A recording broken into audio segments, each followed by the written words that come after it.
just got a notification the other day that my Google storage is full and it's 15 gigs. Now, mind Yeah. you, I've had that Google storage for like over 10 years and it's just now getting full. So I got to go back and delete. But I got like a whole bunch of memes and stupid videos Mm-hmm. on there. So it's a lot of stuff I could delete. But yeah, Yeah. storage right now on devices are crazy. Like Yeah. this is crazy. You could get a whole what is it, terabyte, gigabyte, Yeah. whatever I mean, it's. I'm on a gonna say phone. like this a lot. You know, you, seriously, I got memes for days. You know what I mean? I don't care Yeah. what the situation is. I got a meme for it. It's Yes, a whole automatic. You know what I'm separate saying? folder for just memes, so you can get to them Uh, real quick when you gotta post one. you don't even understand when somebody posts something. You know what I mean? I'll be ready with it. I'll just like, oh, I got the meme right for this post right here, and then everybody start You gotta start laughing. a City Do Boys you? folder. But do you have? Yeah, I was about to ask. Do you have like folders that you keep them shits in? Like you have them on standby or something? I do. I Man, have folders. damn, City Boy folder. Oh Start a City man, Boy folder. that's crazy. That's crazy right there. Then you can post Seriously, whenever you feel, and you feel like a City Boy. You can post man. one. We'll get quick I don't access to know. it. It's like, man, I have that stuff, and then when somebody want to clap back on my team, then I gotta have stuff lined up for their teams. Oh It's all yeah, crazy, man. The whole meme situation is crazy. You know what I'm saying? serious It's all crazy. business. Yeah, you know. I like, man, clapback game got to be insane. You know what I'm saying? Don't clap Is my it? way. How's the weather up there in Philly, Mark? We getting snow tonight. Y'all didn't get No, snow last weekend. shit, barely. You know what I'm saying? Oh damn, Barely. You we know. got. Hey, Mark, you know what we do down here, man? It's supposed to snow maybe on Friday, and they already talking about shutting the schools down, man. So yeah, Hey, man. there, It's about she's, Last weekend, we got a notification that my daughter was supposed to be off on just Monday because of MLK Day, right? Black Power. mm, Um, they had sent an email for her not to come back to school until tomorrow, Thursday. So she mm, was off an extra 3 days. These kids gonna be dumb. mm.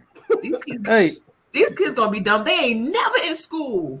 wait a minute. Do They're they not never in school. rock salt in the South or no?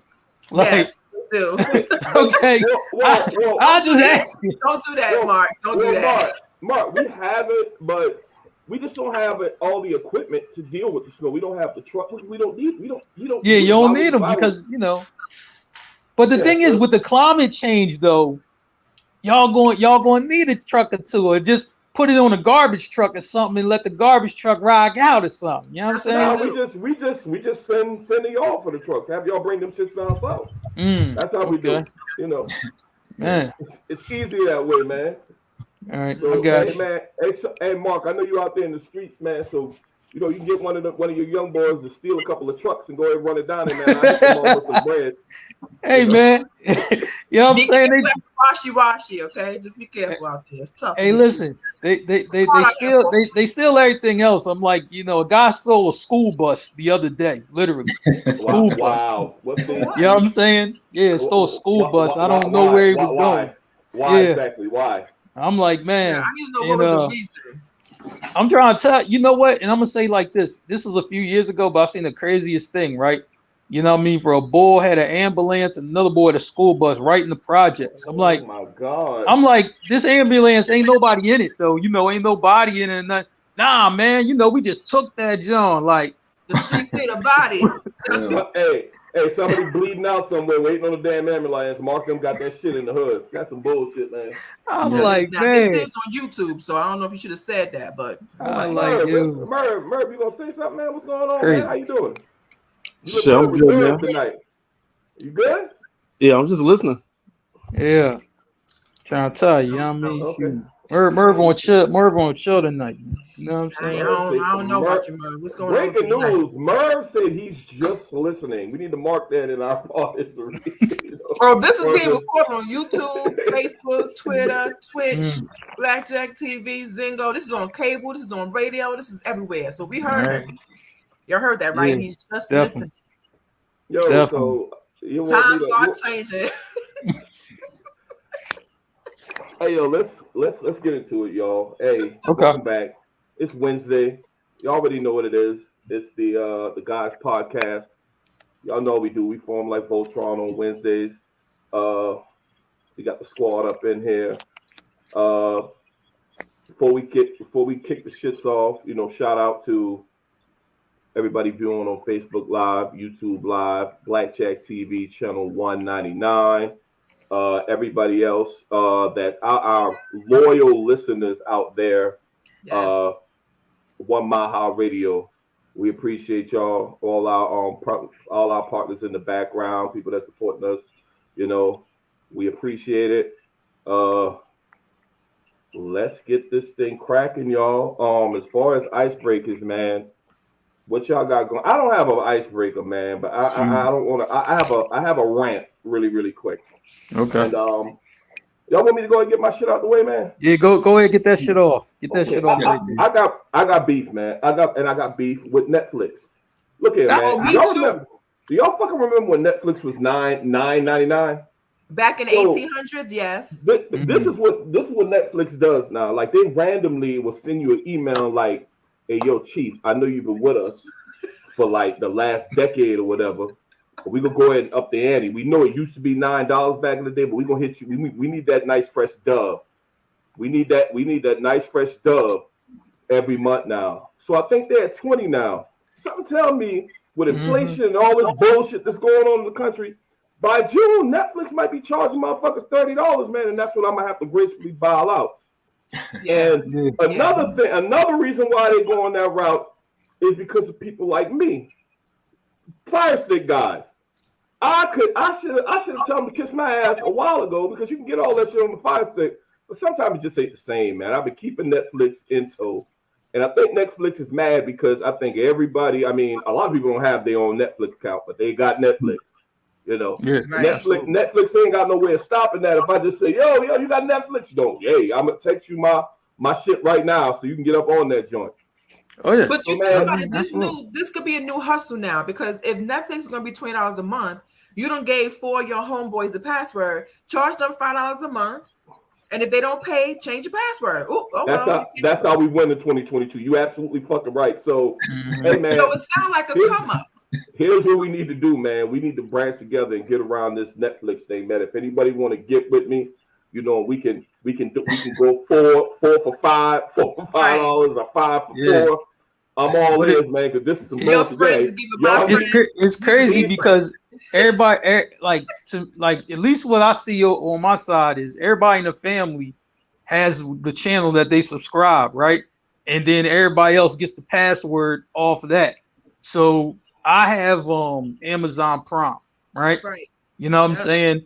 My one sister has Netflix, my other sister has Disney Plus, my other cousin has what's the we don't know if you got her, Mark. You got her? Oh, because you have professed your love for her. So I think that if you want to know it's real, you're gonna pay for her Netflix every month. That makes you know it's real. Hey, Hey, Mark, if you do that, that's City Boys down, just so you know. It really is. That's an L. It really is, man. That's an L for City Boys. It hurts, man. Seriously. That's an L. But from the looks of your face, you're gonna do that shit. So I mean, you know what? You know what nobody has though? I want somebody to get Paramount Plus. Ain't nobody get Paramount Plus. I'm trying to find somebody that got Peacock. Like, I feel you. I mean, and I have HBO Max. You know what I'm saying? I got HBO Max too. So, I got that too. But I don't have nobody that got Paramount Plus. So I'm trying to talk to my other cousin. I'm like, yo, you need to get on there because that Mayor of Kingstown is the shit.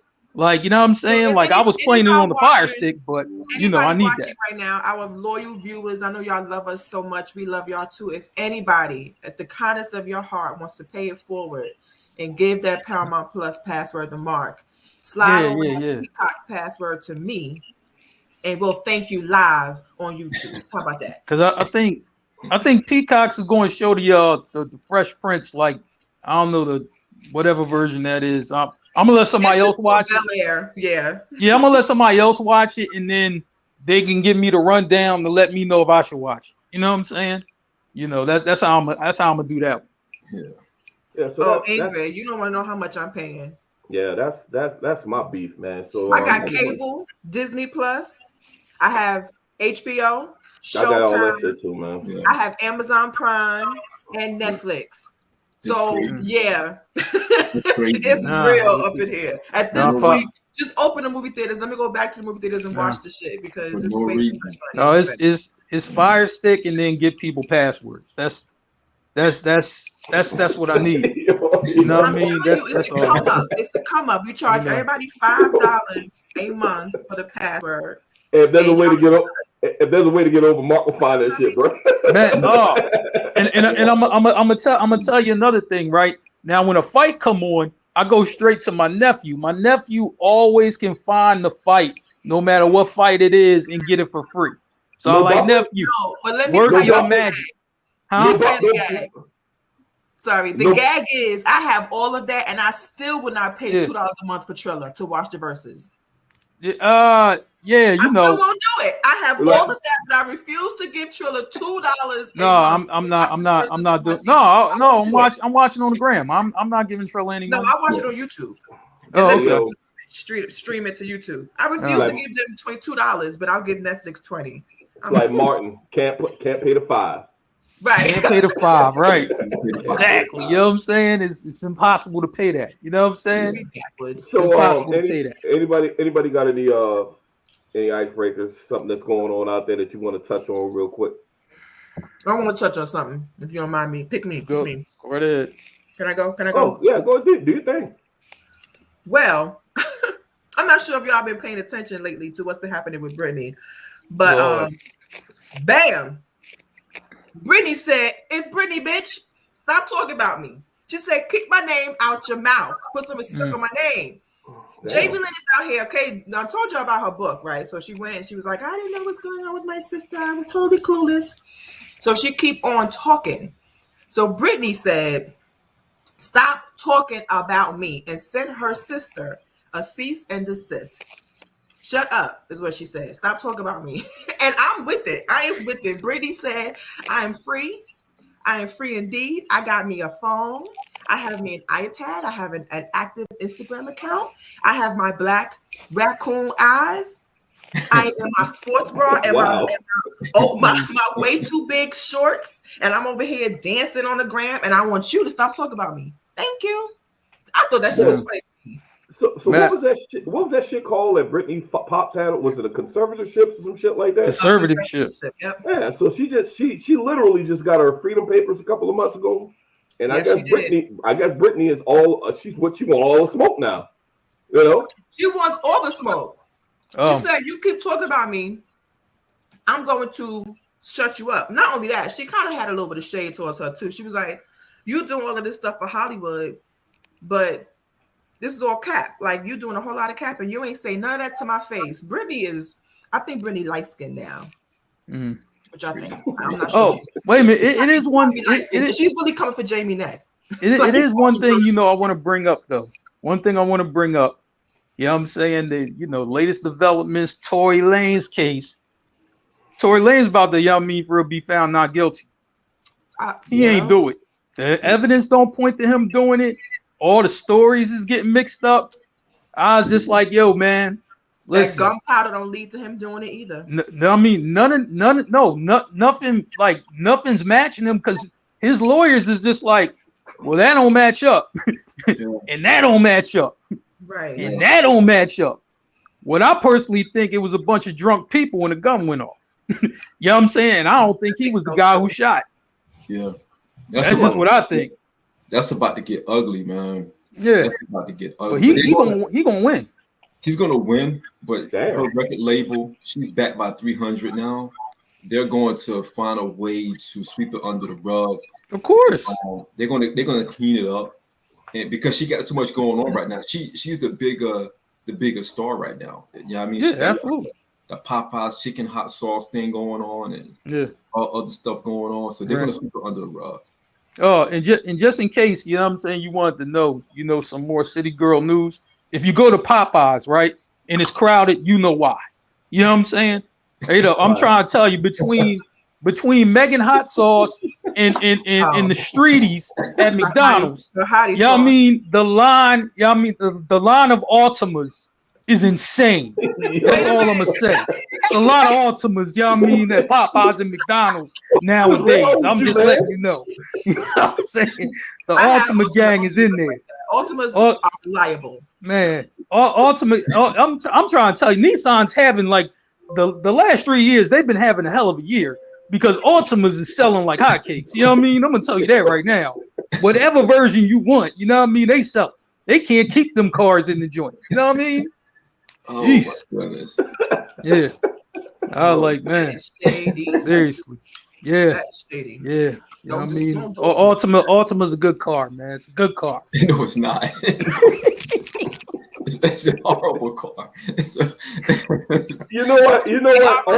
Ultima, I like Ultima, but Mark is speaking from a city boy aspect. Yes, they are great cars for city boys.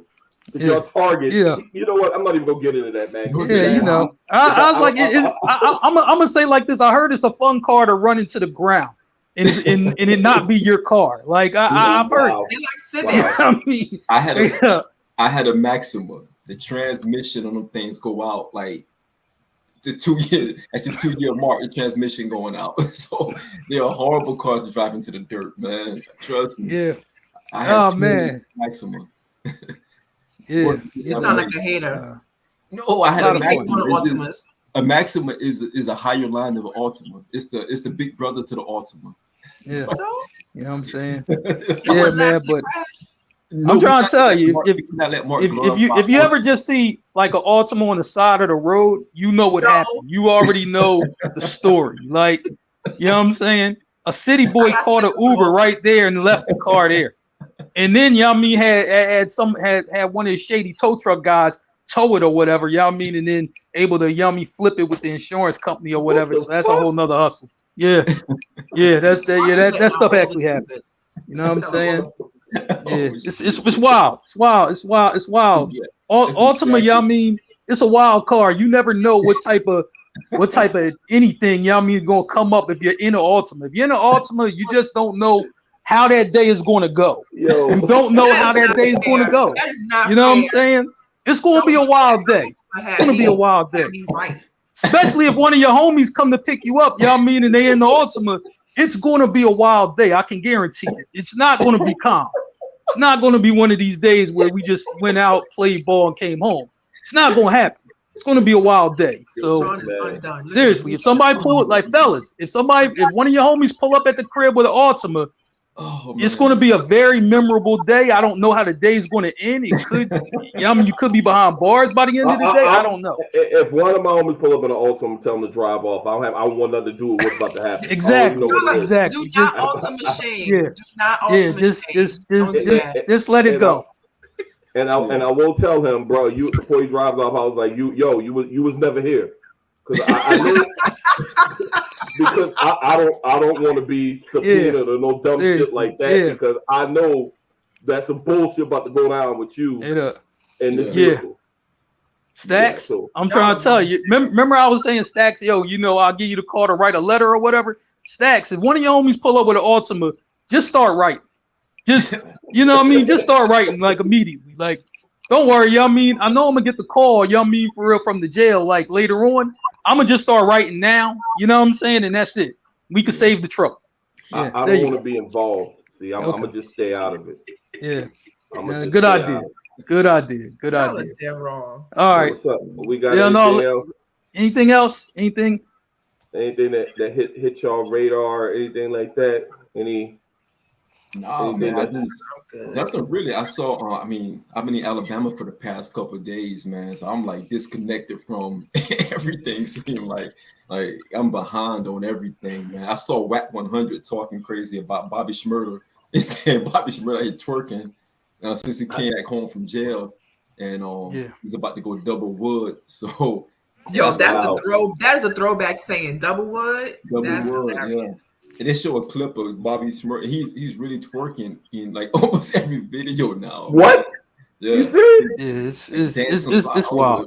It's wild. He's wilding out, man. I don't know what's going on with Bobby Shmurda, man, but he's wilding out, man. He's twerking on the floor and dancing wild and stuff. I didn't see those videos. Hold on, man. You talking about actual like twerking? twerking. Like this dude was doing. You got to watch the clip, man. The dude was I don't. I really don't.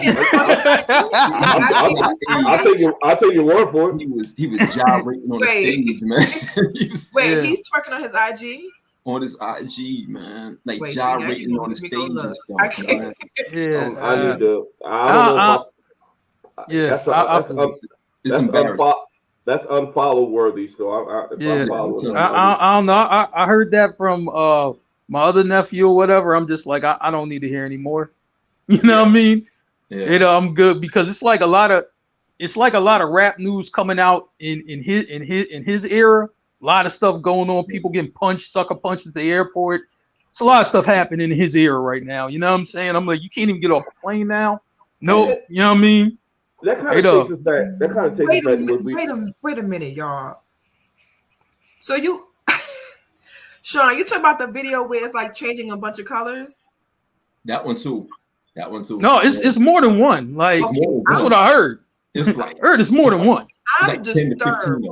I'm disturbed right now. He's like 10 to 15. He's really like right. He's throwing the hands. He's doing one of these moves. He's doing one of these like that. Hand on the hip. I'll take y'all word. I'll take y'all word for it. I'm gonna post in the group just for you. Just for you, Stacks. Just for you. Nah, I'll delete that shit as spam because I ain't trying to fuck with it. And he got a great sweat shorts. Stacks would be like, this is a violation of group rules, you know. Yeah, that's a violation. Rebecca Green. I don't know who Rebecca Green is. Like, well, isn't that your cousin? Like, I don't have a cousin named Rebecca Green no more. I don't. You know, I'm sorry. Sorry, I don't. Facebook you know. Gonna send an email. Like man, and here's what Stacks will do. I mean, I still know Rob though. Y'all mean for that? That's my cousin. I don't know about this Rebecca. Yeah, I know cousin Rob. I don't really, you know, I don't know. You know, I don't know about her. Sometimes you gotta distance yourself from the fuckery. I mean, that's just the way it is. Sometimes you gotta just slide off. You know, if you can't get away, you gotta like, hey, I'm going to the bathroom and like never come back or some shit like that. Yeah, you know, like so you don't have to be involved in plausible deniability and all that shit plays a part. Absolutely. So yeah, this is like stuff, you know what I mean, for that you might pull at work. Yeah. So go to the bathroom and don't come back. Yeah. I didn't know about that. I didn't know he was pop, lock, and drop it. Pop, lock, and drop it. What he's doing? He got the TikTok edits on it and everything. Yeah, that's all he's doing now. It's crazy. Since he came from prison, that's all he was doing. Shaking his ass out there, man. So that sounds terrible. I mean, I think you need to know that sounds terrible.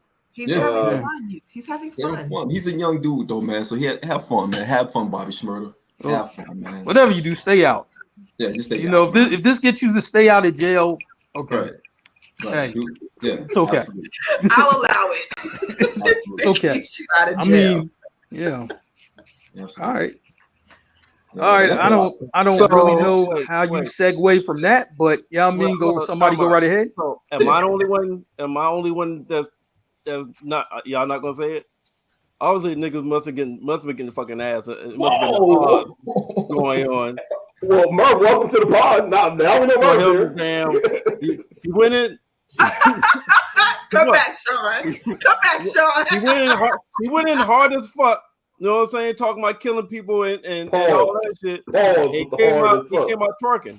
Yeah. Come back, Sean. Stop playing. I thought the booty man got paroled out.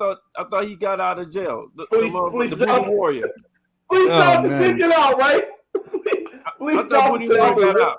Hey, please tell us to say don't get it twisted. I'm a warrior though. Lord have mercy. Please fucking Johnson. Hey man, check this out, man. That was a bit much, Murr. You know, welcome to the pod, but you know, that's okay. I mean, I guess if you're gonna come in, that's how you're gonna come in. Guess who stepped in the room? Absolutely. So that being said, yes, Ingrid. If we don't have anybody got any other icebreakers, we can go ahead and get to the shits real quick. Yeah, you know what I mean. Go right ahead. Right, well, we do have a guest that we're bringing on. y'all might know him, man. I think y'all might have seen the homie recently. Let me go ahead and throw my man on the screen before I get into the shits. So none other than the street team general in the building. General Tazon. What's going on? What's going on? What's happening? What's going on, man? What's going on, everyone? How you been? Chilling, man. Can't complain at all. Can't complain. Can't complain at all, man. You know, watching the Sixers game. You know, Sixers got to beat Orlando. That's all I got to say. You know what I mean, shoot, turning down trades left and right. You know what I'm saying? Okay, yeah, you know. So we don't get in irrelevant conversations. Let's go ahead, Hold on, Tina. Please don't. Please don't. Let's go ahead. It's not a good time. Not a good time right now. No, let's go ahead. Not a good time. Let's go ahead and give it the shit, y'all. Okay, so what we're gonna do? We got a topic. Okay. We're gonna talk about young adult to middle age. I mean, I don't know. Well, we are entering what we call most of our demographics. I think where we are. I'm getting an echo. Sorry. Yeah, I heard that. Okay. We're going to talk about the journey from young adult to middle age. 20 years ago, you know, most of us was, I guess, between the ages of 20 and I don't know the oldest on it, but we were young adults coming into our own. You know, some of us was young whippersnappers. Yeah, some of us was in the infancy of, you know, being in the military. Some people was you know, at college doing their thing. Dodging STDs. I can call Merv name, but anyway.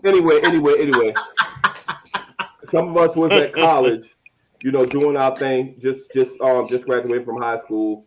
So what I thought we should do, in an effort to reminisce, look back, maybe we can help somebody that's coming into their own, going into these opening stages of being middle aged, because we all 40 plus now, and so I think, you know, damn, we middle age. We can look back at certain things that transpired over the last.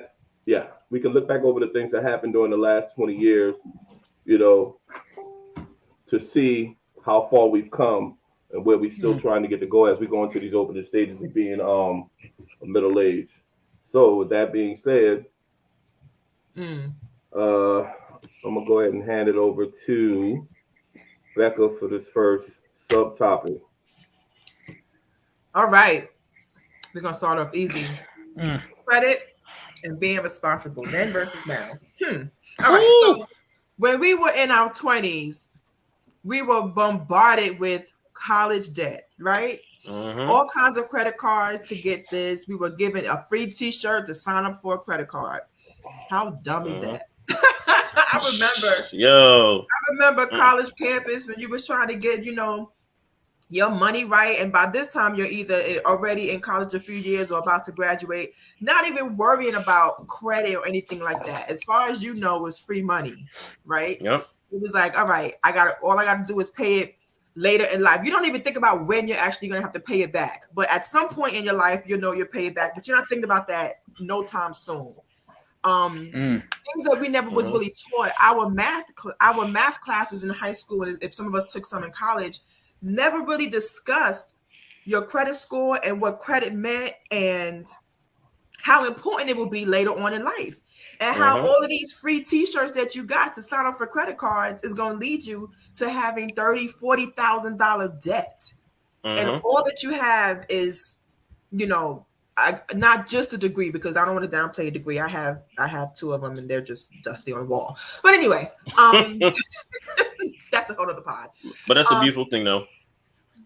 Yes, you know, but the debt isn't, right? And the credit and the way that it affects your credit and how you start to realize that now in life, 20 years later, your credit score really does matter in a lot of things, even to getting a job, which is crazy because I can do the job, but if I have bad credit, you won't hire me. And that's something that's late, because they never used to really look at credit scores when you apply for jobs. They really cared about if you can do it or not. Yep. That's the truth. Let me add to it, because when you're young in the military, you face those same hurdles.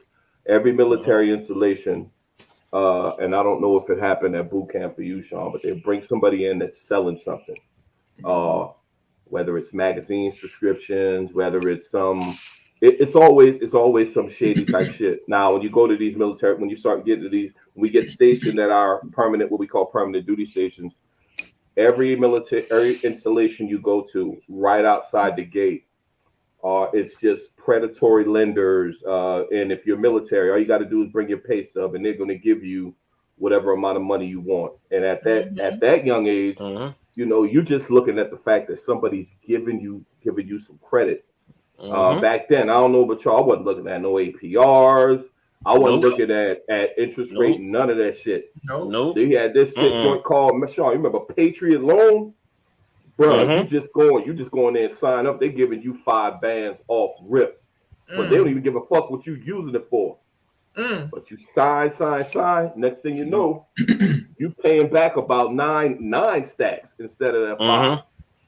And not really paying attention. Same thing goes with vehicles. Yeah. And I just wish that I had better that my parents and the adults I grew up around taught me financial responsibility. And I think that goes back to, you know, when you got parents and people that are on the grind and shit like that, you know, they're just trying to support their families and stuff like that. They're making sure you stay out of trouble, making sure you go to school, and sometimes that, you know, those financial enrichment classes are just putting you on game. As far as finances, sometimes that fall by the wayside. Now, it's not like that holistically or whatever, because I mean, I'm pretty sure Murr probably had a whole different experience, you know, as far as because his parents own businesses and stuff like that, so I'm pretty sure they went over the finances and stuff with him. But I just would like to go around and get everybody's take as far as financially. What was your take as far as credit and being fiscally responsible when you were 20 years ago, when you were 21, 22 or whatever? Mark, let's go with Tazon first. Man, I wasn't caring about no type of paying back anything. I was signed up just to be signing up. I wasn't caring about paying back. What? You saw that? I wasn't thinking about nothing. I was like, man, they give me all. I'm like, I got a car. What? And it's just like I said, you're not really paying attention. You don't really care because, like, when you're young, you like in your 20s, you don't care. Only thing you caring about is like, look, man, somebody give me cash. I'm not worrying about the fine print. I'm not worrying about nothing. I'm like, look, I'm getting this car. I'm getting all these cars, maxing out these cars. Oh, well, I'm going to get another car. And then eventually that catches up with you later on. You be like, oh, wait, I can't get this because I did that. You like, dang. And like, yeah, like, man, it's like so much I wish I would have just, man. But, you know, let's, you know, you teach, you know, the younger generation, like, look, what you think you doing now? I done did that like 10 times over. Legit. And I'm like, seriously, like, man, I used to, man, you want the loan? Like, man. I mean, I used to just get cars. I'm like, I don't even care. Like, I'm like, all right, yeah, whatever. And just mail them to different addresses. I would get, man. Damn. Yeah, man. Hey, it's just being regular. I feel you. Being regular. And I'm like, yo. But you know what? Like I said, but like you said, you live and you learn. But hold up, those are some good times. A little bit. I ain't gonna hold you. They were. So the department store card. Yo, the department store cards are gonna catch you every time. Yeah, because they're like 20-something%. Yeah, and the thing is also too, if you go to that store often, you're gonna go time to be like, you know what? I'm gonna sign up for this card. Yeah, I'm here all the time anyway. Why not? Yeah, and you just get caught up. Here's the thing. I never really got into all the credit cards like that, but I was still like fiscally super irresponsible. You know what I'm saying? You know, just super irresponsible because I'm like, yo, if I got the money, I'm gonna just go get it. You know what I'm saying? Hey, Mark, you know, the bill. I'm like, man, like it's crazy because it's like, all right, so you put whatever the minimum is on the shit that's supposed to be important, right? Mhm. Like, yo, Mhm. so I if I gotta just give y'all $30. so if Philadelphia Electric calls me and they just like, yo, the bill is, 200 or 165 or whatever. Like, yo, man, can't I just give y'all 65 right now and then I get that other part later, right? You know what I'm saying? But I'ma here's put the something thing, on though, it. right? Now, here's the wild thing. I get off the Mhm. phone with Pico, so I Mhm. tell him that, you know what I'm saying? But then I'm on my way to buy a car. Like, shit, you know what I mean? Mhm. Nigga, I got 7 bands. I'm just Mhm. showing up in the dealer, just putting the money down, like, man, no check, cash. You know what I'm Cash, there you saying? go. Yo, I'm gonna drive off with that joint. So I'm just like, I was so irresponsible with money. Oh yeah. I mean, it's insane. Mhm. And then here's the thing. I'm like, over time, it's not like I got that much better. I'm better now, but I still see my irresponsible ways. I even catch them now. Like, you know what I'm saying? It's like, all right, my nephews, they rolling out to LA.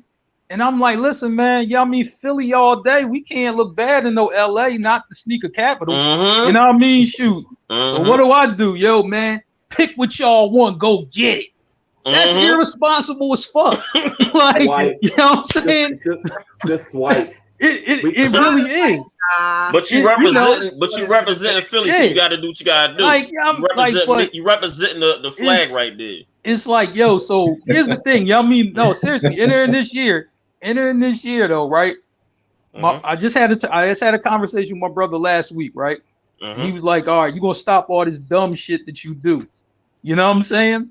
So he's like, man, look, you gonna stack this money. You know what I'm saying? He like, just like you stack for the shit you wanted, you gonna stack it just to stack it.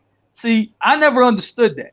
I only understood, yo, you want to buy some shit, you stack money to get it, and then once you get it, you stack money to get something else. I don't understand the concept of saving money. Like, you know what I'm saying? So my brother's teaching me that now.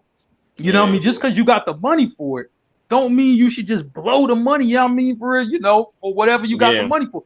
Oh man, but I can get that. Man, that money coming right back. You know what I'm saying? I got about 10 hustles. You know what I'm saying? Like, yo, he's like, listen, he's like, Mark, if you had that mentality, you know what I mean? If you had the mentality actually saving some money, he's like, yo, Mark, man, to be honest, yo, he like, the motherfuckers how they live on TV, that could have been you. Like, you know what I'm saying? He's like, man, so he's like, you got to do that. So he's like, listen, little bruh.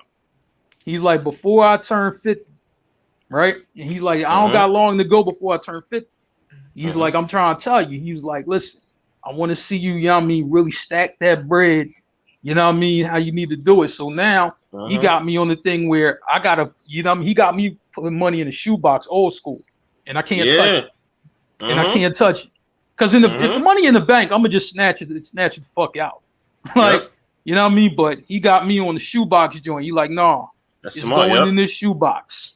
You know what I'm saying? My big cousin did to me, I'm on shoebox, or like old school drug dealer, you know what I mean, shoebox type thing. You know what I'm saying? You know, so well, I was like, man, but it's crazy. But even a better way, instead of the shoebox, is to put it in the actual account with interest and let the money grow. But oh well, he making me do that. He's making me do that too. But he wants me to see the shoebox. It's a visual thing that if I see, some people are very visual. You know what I'm saying? Like, visual, you know, I'll understand what's going on.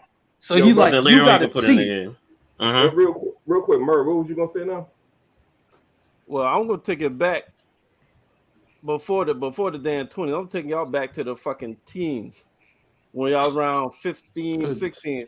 How many of y'all motherfuckers got 100 CDs for 1 cent, 99 cents for Columbia You damn right, Columbia House. I did. Man, the come up. You know what? Hey, yo, Merv, and they send the real bill in the mail. I like dollar bill, pay them country boys nothing. Exactly. I was different, man. Like different addresses, different names, dog. Different names, different addresses. Fuck y'all send a penny. That's all I'm paying. You can send me a bill after I pay my penny and say, yo, this is what you really paid. I used to get them CDs and be like, nah. Man.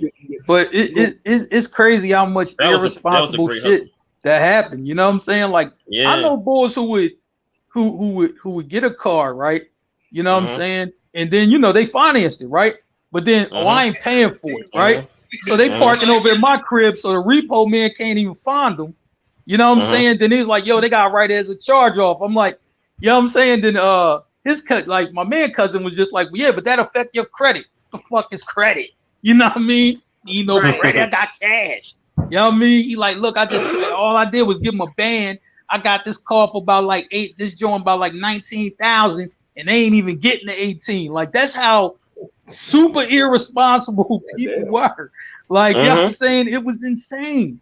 Like, I mean, crazy. Oh yeah, BMG, up. Back in you the ain't day, lying. man. Hey, y'all ever got a vehicle? It got you some insurance because you gotta get insurance to take it off the lot. You never paid another fucking insurance bill after that shit. I wasn't like that. Hey, as long as I had that, I was driving a fucking 88 Cutlass back when I was in Louisiana, bro.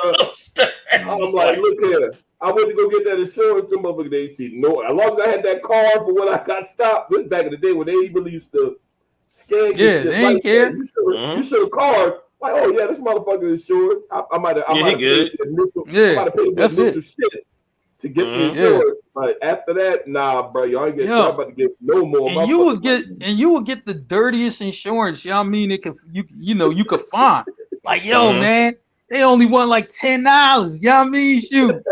Yo, so you be like, yo, man, look. I got Sunnytown insurance. Like, who was Sunnytown, right? You know what I mean? Look, Sunnytown said I'm good. You know what I mean? Shoot, I got Sunnytown insurance. Don't get in no accidents and you'll be all right. You know, that's what they tell you. That's exactly what they tell you. They be like, yo, listen, just make sure you ain't driving too fast and don't smack nobody. But because I'm like the dude from Sunnytown, he just want the initial payment. You know what I mean? He get his quota, he get a couple of dollars off of you, and then he moving on to the next person. That's like, man, is I'm trying to tell you, man, irresponsibility, insane. So Sean, how was you as far as finances when you were a 21-year-old, Sean? Man, it was different for me because I didn't get myself into that kind of stuff. You know what I mean? My first credit card was the APHES card on base. You know what I mean? Just to go to the PX, and I didn't abuse it. I bought a pair of Timbs and a black wife beater shirt. Like that was not a wife beater. Because that's when DMX had came up. That man. Remember he had the black wife beat on the video. So, did you buy the bandana too? Tie the bandana up and all that. All right. On my leg. From Yonkers. Yeah, I had the bandana on the leg, the black wife beater. Wow. Sean looking like that. That's all I wanted it for. Even when I bought my vehicle, I had bought my car I bought a Galant, 99 Galant, man. And I got a pretty decent deal on it. It was like a first time buyer's car. And I had got USAA at the time, which is I still have it to this day, 20 plus years. And I never made those. I ain't gonna lie, I never made bad decisions with credit cards. I was never big into credit cards anyhow, because I knew I would have abused it. Although I didn't really have like no responsibilities like that. It was just one of those things where I never got into getting credit cards or abusing money like that at a young age. I mean, I abused money in a different way. Like I wasn't saving like I should. Like Mark said, back then I wasn't saving at all. I was just I wanted it, I got it. And in the military, I'm 21. I was probably a corporal, E4 at that time, E5 maybe at that time. But we're making that much money. You're making banana money during that time. So you really didn't have the money to spend. Everything I was spending money on going back and forth to see my whiz. We were dating at that time. So I was spending like gas money going back and forth to see her during that time. But did she live far away or? Yeah. She lived because I was stationed. And I was 21. I think I was stationed in Beaufort, South Carolina. And she was just finishing up college at USC. So it was one of those things where it was like that commute. Back and forth. That's like what, like 2-3 hours or something? Or about 2.5-3 hours. That's kind of far. That's kind of far. And I was going like every weekend. Oh wow. So yeah.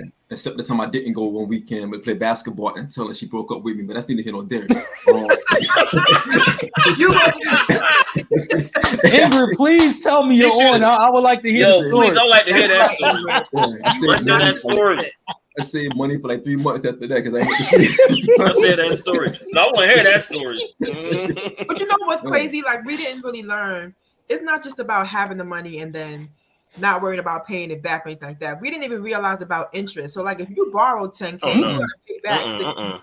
Yeah. Right? So you're not even realizing that you gotta pay back more than you actually borrowed, which is that seems like the devil, right? So we didn't even realize that we were taking out, you know, I know a lot of women right now that took out Macy's cards, Victoria's Secret cards, and was just, you know, real fancy with their lotions and their underwear and all of that. Not realizing that at 29 PR, you're just like, wait a second. So this bill is $200, let's just say, right? I only got a minimum payment of, let's just say $15. None of that is going towards the $200. Right. Yeah. So you're literally spending $200 and paying back $450. So that's one thing that we never really thought about. I never thought about it until I got older and had bills in my name. But I was like, wait a second, that's too much. It's like you never realize how those things matter. People used to get credit cards to buy groceries and toiletries because they just wasn't making enough money. That's another reason why some of our credit is messed up, just because we got credit cards just to survive and couldn't pay them back. It's not necessarily just big things like college debt, houses, cars. It could be little things that you just bought with a credit card to survive because your paycheck wasn't enough, and it just caught up to you. And now you don't realize, you had a $500 credit limit, and you're thinking like, oh, that's free money, like I'm good to go. But you max that card out, you paying back $1,100. Yeah. Hey, real quick, did we Merv? Did we get your? Hey, how were? And I'm pretty sure how this is gonna go.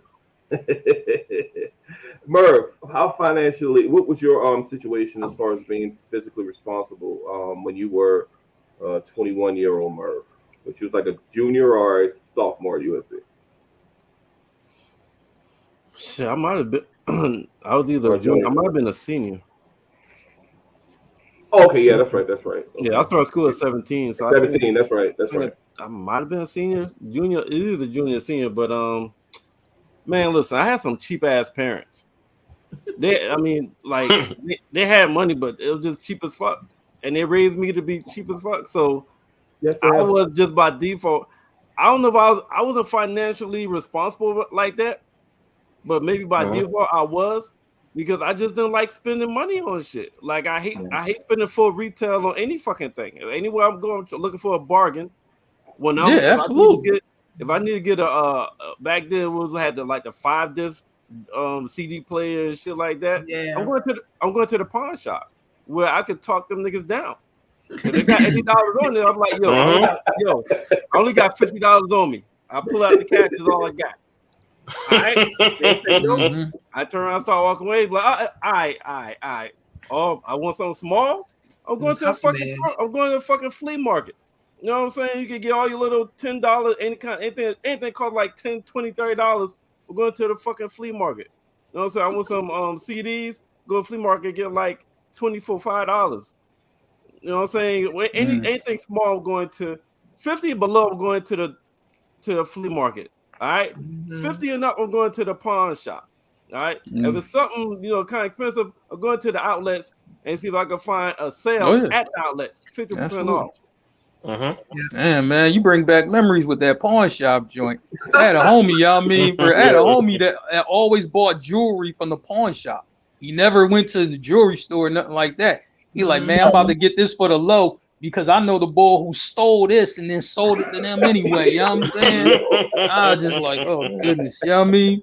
Hey, that's exactly how he was shining though. But I'm like, man.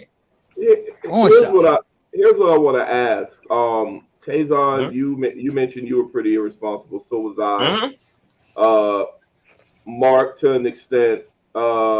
Becca to an extent as well. So I'll start off with this. So Cesar, at what point did that started to change when you became more cognizant of your finances?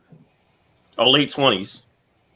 Yeah. My late 20s, because by that time I was like, all right, you're getting up there in age, and I'm looking like, all right, I want to go, just get like different, like, a lot of different other things. And I'm looking like, oh, I can't get this because I messed up a couple of those credit cards, and I gotta sit there and pay them back.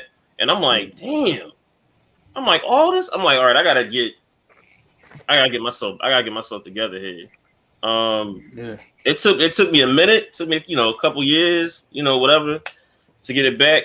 To get where I need to be at. But man, I wish I got, but you know what? I ain't gonna say I wish I would have did it, because I'm like, no, because I learned so many different lessons, along the way, in terms of being fiscally responsible. I needed that hard lesson. I know that. For me, I needed that hard lesson. Sometimes you need that hard lesson to do that. And it's like I said, late 20s. That's about late 20s. I was like, ooh, I gotta stop doing that. I gotta, reel that back in. It took me about that time. Yeah. It really took me about that time. Was like, I can't be doing the same thing I did like my early 20s. No. Even it's like you said, Murray, you back in your teenagers, you like, well, I can't do that. Because you're just like Mark and everybody and Sean says, like, look, man, I remember back in my early 20s, I saw something like, look, I'm getting that right now. I wasn't thinking about no consequences. I wasn't thinking about nothing. Yeah. I'm like, I wanted like this Pharisee, so I'm getting them. I'm getting cars. I'm gonna just max these out, whatever. Now I'm looking like, no, I can't be doing that. It's you're gonna have a come to life moment. Oh yeah, you know what I'm saying? Now, mine's I told this story before. You know what I'm saying? Friend of mine, right? Her, few other people was going in on this investment property. It's an apartment building. She asked me, did I want to get in on it, right? You know what I'm saying? And she knew I mean, this is my own girl, you know what I'm saying? So we talk all the time. Look, I was like, that sound cool and all, but I'm about to buy these rims though. You know what I'm saying? And I'm like, you gotta understand, man, I got the Benz and I'm on the stock wheels. I need the 22s. I need the Lexanis. I need them. You know what I mean? Because I gotta hit the streets so hard. Right? Now, here's the lesson, you know what I mean, that got learned. The next year, they flipped that property. Everybody cashed out 60 bands. Damn. You know what I'm saying? Everybody cashed out on 60,000. I bought these rims for $5,000. Damn. If I'd have put that 5 in there, I'd have had 60 bands the next year. Damn. You know what I'm saying? I mean, ever since then, me and her been doing business on certain shit, but I missed out on that because I'm just like, yo, it's just that happened. It's like I gotta stunt and I gotta be the man out here. Like I just gotta be him, right? Yeah. You know what I mean? I got the big boy joint too. So I'm like, man, that summer, I'm like, you couldn't tell me shit. But then that next summer came, it was just like, damn, y'all cashed out how much? Yeah.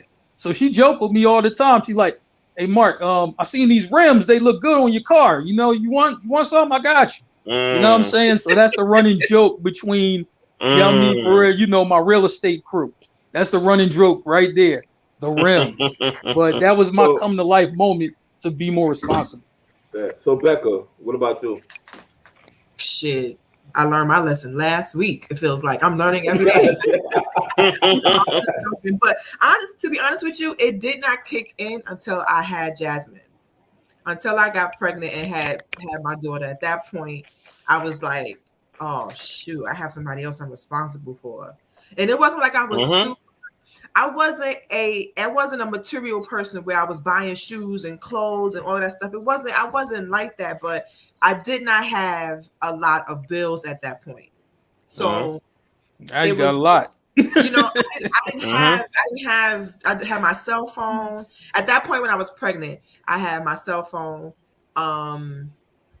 just regular, necessities. I didn't have credit card bills. I didn't have all those stuff to deal with. But once I got pregnant and had Jasmine and realized how much it cost to just live, I was like, okay, well, whatever money I did get. At that point, I wasn't working. So it really was penny pinching. And that was a hard lesson for me to try and figure out how to survive for me and Jasmine with no income, right? So I was in the system at that point. So pretty much WIC and food stamps and you know, whatever. At that point, they will give you cash on a card. So that was really all I had. So it was like, damn, I really had to learn how to survive. And then those lessons come in waves, right? So after I figured that part out, it wasn't until I got an apartment and had to pay rent and actually buy my own tissue, right? That shit is expensive as hell, right? Dish soap, like Dawn is not cheap. You know what I'm saying? Like towels, like all life that shit. Plates, cups, like life shit. After you start to get older, you realize, damn, this shit is expensive. Now you understand why a parent told you use one paper towel. Just one. 3, 4 paper towels to wipe that up. Just use one and fold it. Wipe it again, fold it. You know what I'm saying? You have to now realize, okay, I don't have to cover my entire hand with toilet tissue. Damn, they have to roll to go to the bathroom. Let me just use my hand, because it started to become that serious.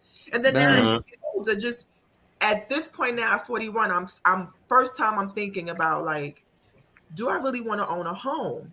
Because I'm renting, and I'm just like, you know, I think I kind of want a home now that I have a husband and then Jasmine is older.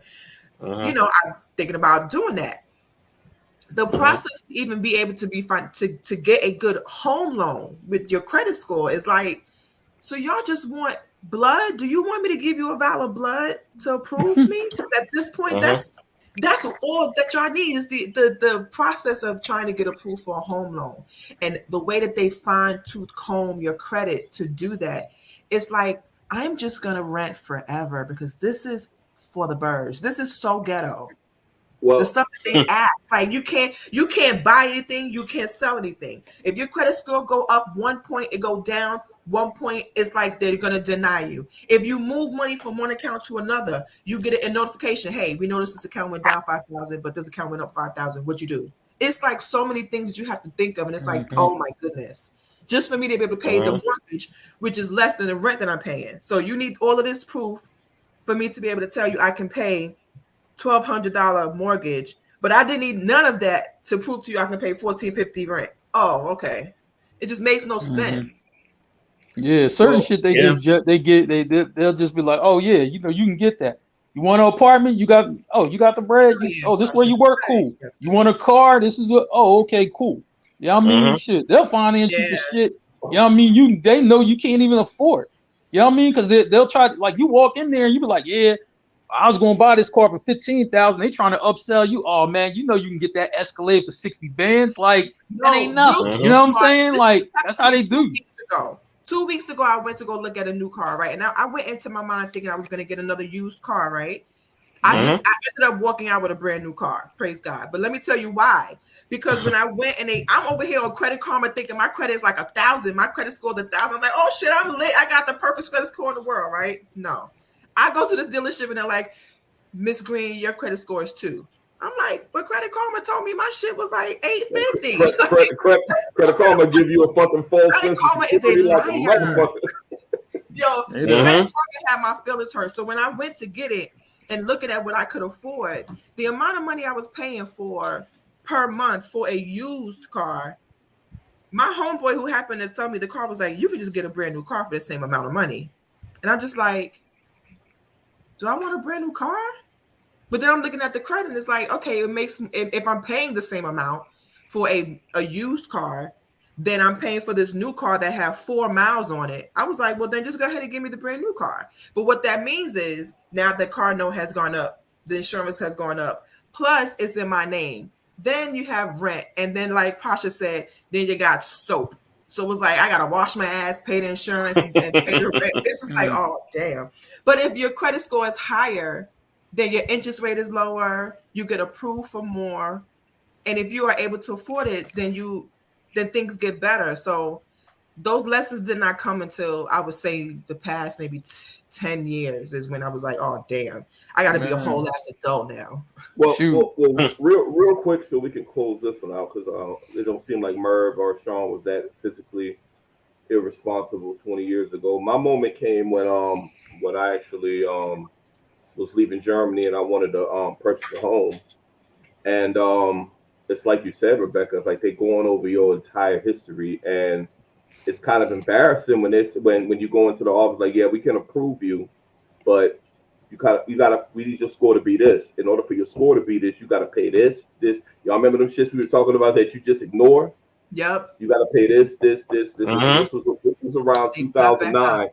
And that's when I felt embarrassed, first and foremost. But I mean, unfortunately, we had the bread. It's just that it wasn't a priority to pay some of those things that were on the credit report until it became a priority when we were looking to buy a home. So from that moment on, that's when I became that guy that, hey, I'm not paying just the bare minimum.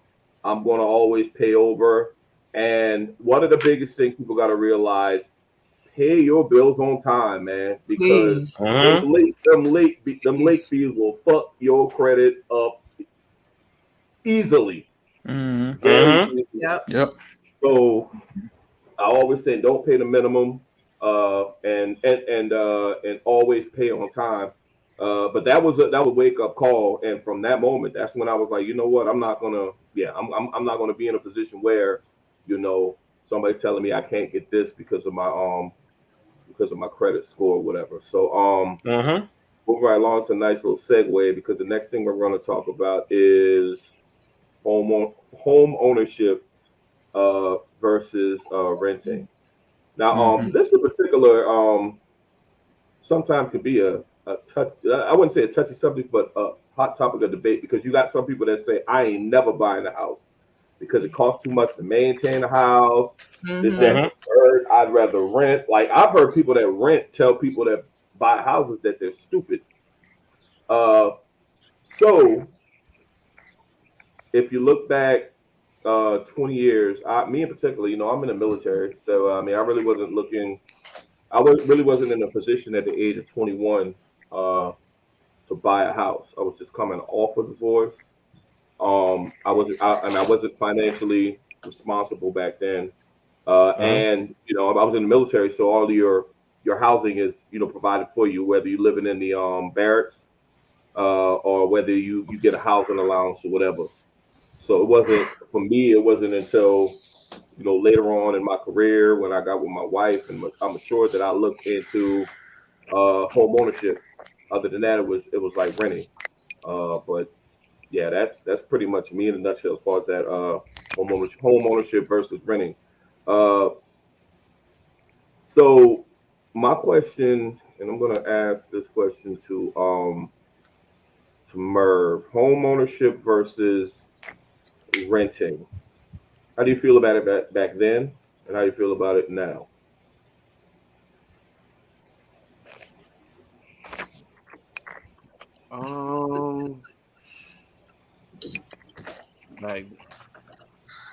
So you're talking about 21-year-old Merv versus now?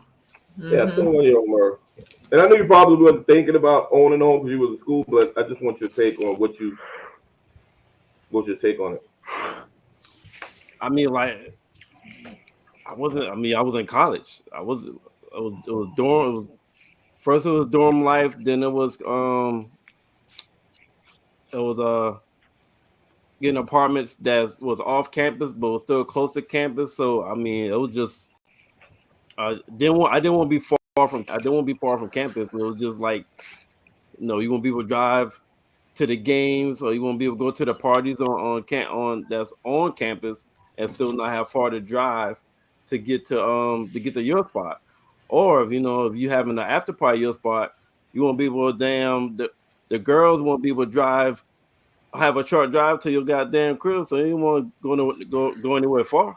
So that's 20-year-old. That's the only thing I'm thinking is the best location close to campus where I can still drive after a party 2 a.m. and get home quick. Or if we telling some people come over, they get there quick. So 20-year-old Merv didn't think about home ownership. We just think about it. The best location to campus so we can have fucking parties. And motherfuckers gonna come through. That's all I'm thinking about. Yeah. Facts. I ain't thinking about home ownership till I started thinking about like family and shit like that, having kids and shit like that. Right. Tazon? Yeah, I would say the same thing. I wasn't even thinking about home ownership at all. Like in my 20s, I was just thinking about like, basically same thing like Murray, like in regards to that. And then also like just getting an apartment and everything. So, I was just thinking about that. Like home ownership was like the furthest thing from my mind. Cause I was like, I ain't getting no home. Like, cause I'm just like I said, I'm just young and dumb. But like, I'm not worrying about a home. I don't want to sit there and worry about all the other stuff that comes with a home. I'm looking like I can just rent. I can sit there and like pay them for to do repairs and everything. Yep. It didn't hit me until when I got married. Like I said, now I'm divorced. But like I said, when I got married, and then we were, like I said, especially moving down here to Houston, I was like, darn, you know what? Get a house down here. It's nice. All right. Those houses in Texas are beautiful. They are. They are beautiful. I've seen no they are no city and state tax down here, and everything down here cheap. Yeah. But yeah, like now I'm looking like, and now I'm thinking about getting a condo. Okay. I'm thinking about getting a condo because at first I'm like, if I get a house, I'm like, what am I going to get this house like just for me? I'm like, it's like. Yeah, I'm like, why I'm like, look at a condo, nice little thing. I'm like, all right, let me get that. But like, yeah, the younger time, I'm like, no, I'm gonna get an apartment, some outside the city, because I wasn't really feeling. I'm like, look, man, I want to get something out in the county a little bit. Mark, know what I'm talking about. Let me get something out Delaware County, out there like Montgomery. I was like, my whole thing, and Mark will know this, is like living out in Springfield. Like, I want to live out there and just chill. But house-wise, I'm like, no. I'm like, I don't want to go pay all that extra stuff that I saw my mom, like, basically had to go pay out of pocket. I'm like, I ain't doing that. Let them people up there, like, I'm paying all this money for rent. Yeah, y'all gonna pay that. Y'all gonna fix that. Y'all gonna fix this. I wasn't thinking that, but like it says, when you get older, that's when you start thinking like, oh, I gotta get a home or something, something other than that or what have you. But I don't sit there and like think less than anybody like that. But I'm like, look, if you want to do renting, yeah, hey, look. Totally agree with that. Yeah. Totally agree. Ain't nothing wrong with that. Believe ain't nothing wrong with that. What about you, Mark? Shoot. When I was young, I wasn't really thinking about it. I'm like, my first apartment was a shithole. Like, it was clean though. Like, the shit was like right Mark, in the hood. Mark, hold up, Mark. Wait, I got like that. Wait, Mark, I'm sorry.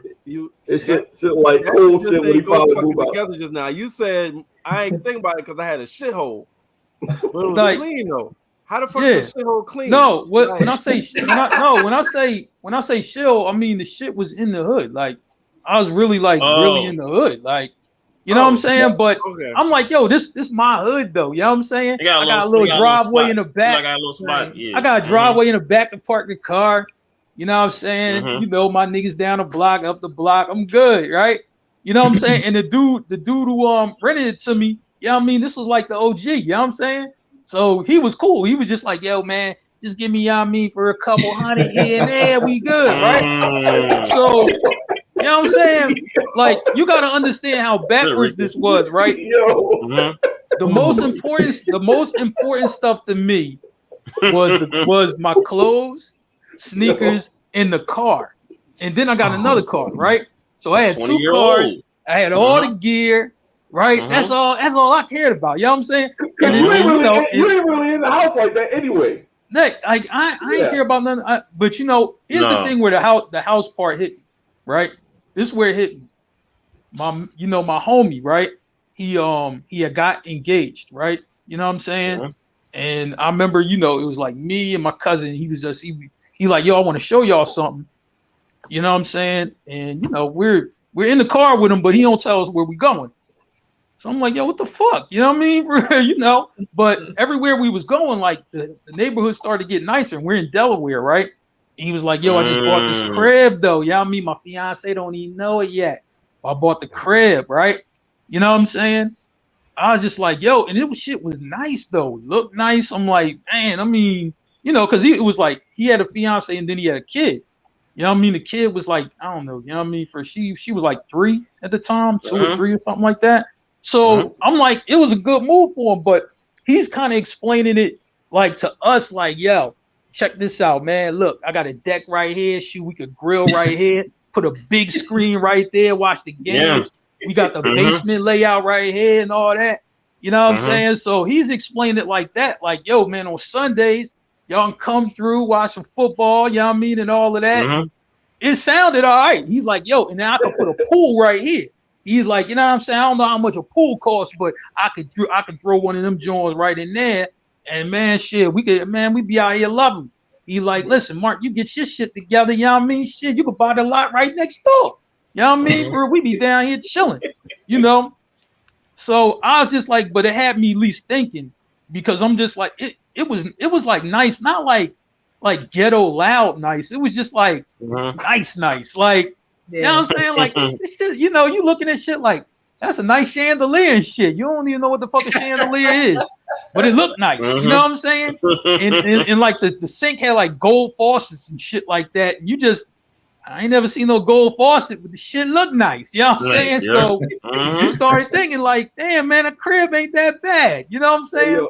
Hey, yo, Mark the type that'll move into a spot like that and claim to and complain to the HOA that he didn't hear any gunshots. Like, man, it's kind of weak around here, man. I mean, they don't even pop off. Like, they're saying what I'm used to out here, man. Quiet, man. The only thing I'm gonna say like this, here's the wildest thing, right? Especially for my family that lives in the South, right? And they might have bought a house and, you know, they built it from the ground up.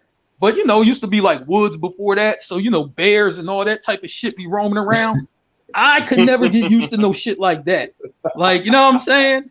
I like, man, nah, because I have cousins in North Carolina, right? And they were just like, yeah, they live in Charlotte. I'm like, well, this ain't Charlotte. Well, this is like a couple towns over from Charlotte, right? But I mean, it was nice. Like, I mean, the house was nice, but I mean, really, it was some real shit going on. Like, yo, I'm about to walk in the crib and I see a bug the size of my hand. I'm just like, what the fuck is that? Yes. You know what I'm saying? I can't get used to no shit like that. That's hard for me. You know what I'm saying? Like, I can appreciate it, but man, it'd be, yo, listen, I might as well join the military because I'm shooting everything. You know what I'm saying? I ain't lying. Anything even come up, I'm firing off. Listen, officer, I'm sorry, I didn't know that was an extinct like type of bear or whatever, but I had to shoot the motherfucker. You know what I'm saying? Like, you know, I couldn't get with it, but to be honest with you though, I'm gonna say like this. To be honest with you though, I'm like, I like what he has set up, and then I seen a couple other people do it. Yeah, you know what I'm saying?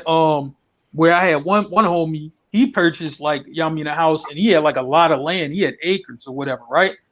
You know what I'm saying? I was just like, man, yo, the upkeep for this joint. He like, I went to John Deere, man, brought me a tractor.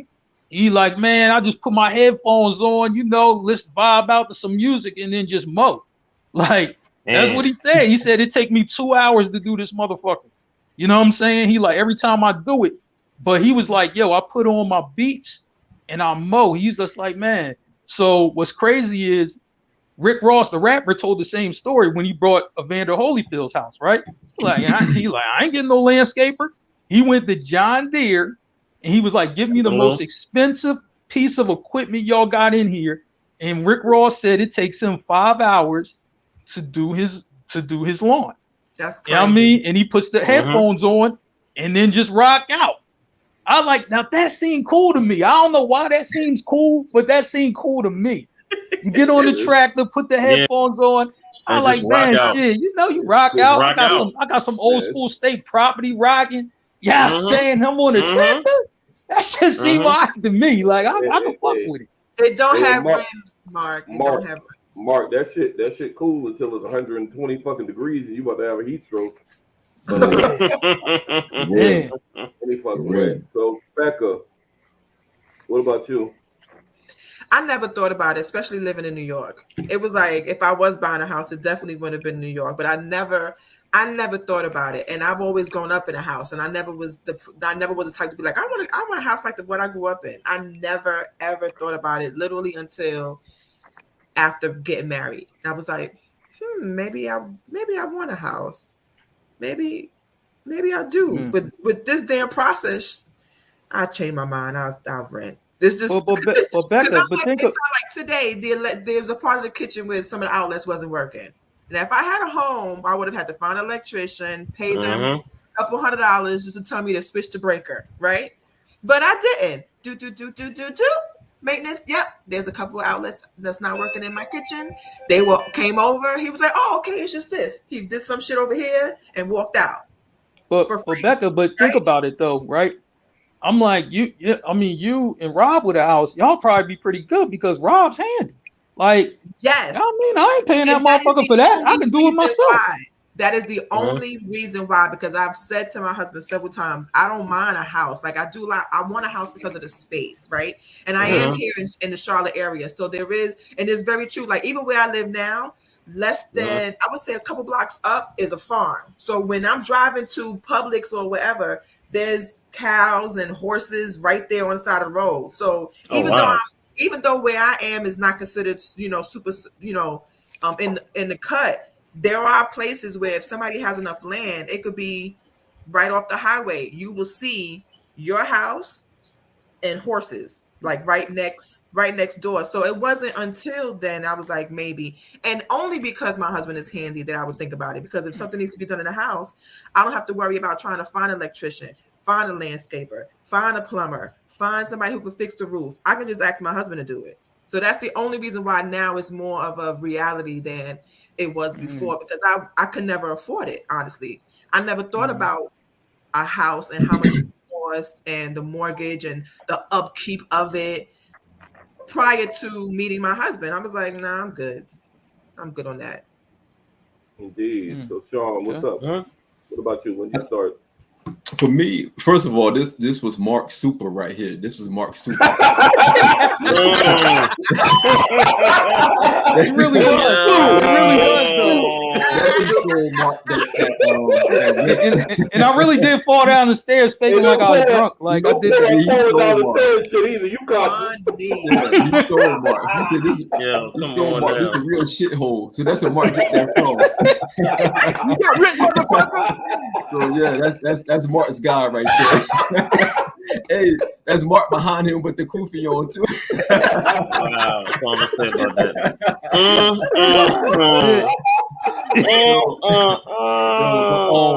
But nah, man, for me, man, I'm big into ownership, man. I've always been big into ownership. And I kind of even going back to not really abusing credit cards, because I always felt like if I got something on a credit card, I don't own it until I actually pay for it in its entirety. So I was always big on ownership. Even Sean back is then, an overachiever. So what? No, I have a thing of just owing. I hate owing stuff. If I could pay off my house like tomorrow, I would pay. Like I hate. All owing right, things. whatever. I'm sorry. I just hate owing Stop things. buying Jordans and maybe you can. That's a goal. Shots fired. Yeah, stay out of my personal business, Becca. Yeah. That's where his irresponsible. That's where his irresponsible goddamn money comes. He spent like $500 on each pair of shoes. He got like goddamn 300 to 400 pair of shoes. No, you know me for no. What he spends on the daughter though. That's where the bank is. That's where the bank is right there. Oh, yeah. You think it's the shoes, but it's not really. For a BMW, and this nigga bought a BMW. She the one. She the one. Yeah.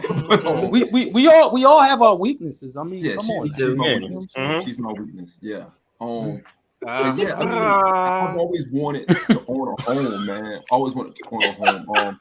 Because I had an apartment, like Stack said, we lived in the barracks, and the barracks are trash. And even the barracks are like another person, and it's like the size of this hotel room. Like it's really small. And I've always had aspirations to have a home. We had an apartment. That was our first spot.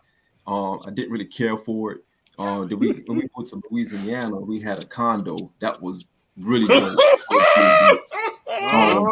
To pull the covers off. Look at that. Look at that. Here we go. Right on time. Right on time. I really don't. It's not a real deal. I don't like overpaying and blah blah blah blah. Yeah, nigga, you been fucking exposed. No, Yeah, but right. You ain't muting her. Yeah. But see, Hey, this nigga Hey. acting all mature and shit. Act like when he's 21, act like he got Here damn go Murph. 45 Here and you go. shit. Act like he ain't got no bad habits and shit. I And don't. what happened? I Who knows really- you better than your fucking Get him, significant other? Murs. I really don't Put Put have that those. shit nigga. back. You don't need I it. really, You don't need it. I really support what's happening. she had to put context on it. Listen, Yeah, really. my goodness mean that nigga's a fucking liar. That was No, my I- goodness mean. She That got to nigga- put context my on it. goodness. I support That what nigga's a happened. fucking I liar. support what's happening right now. I She support needs to this. put Thank context you. on it.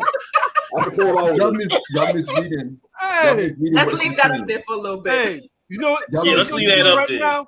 Hey, So look, what do I hey. have in my head? You're fucking capping. No. That's what the fuck you're doing right now. Hey, Ingrid, that's P. That's No. P right there, yo.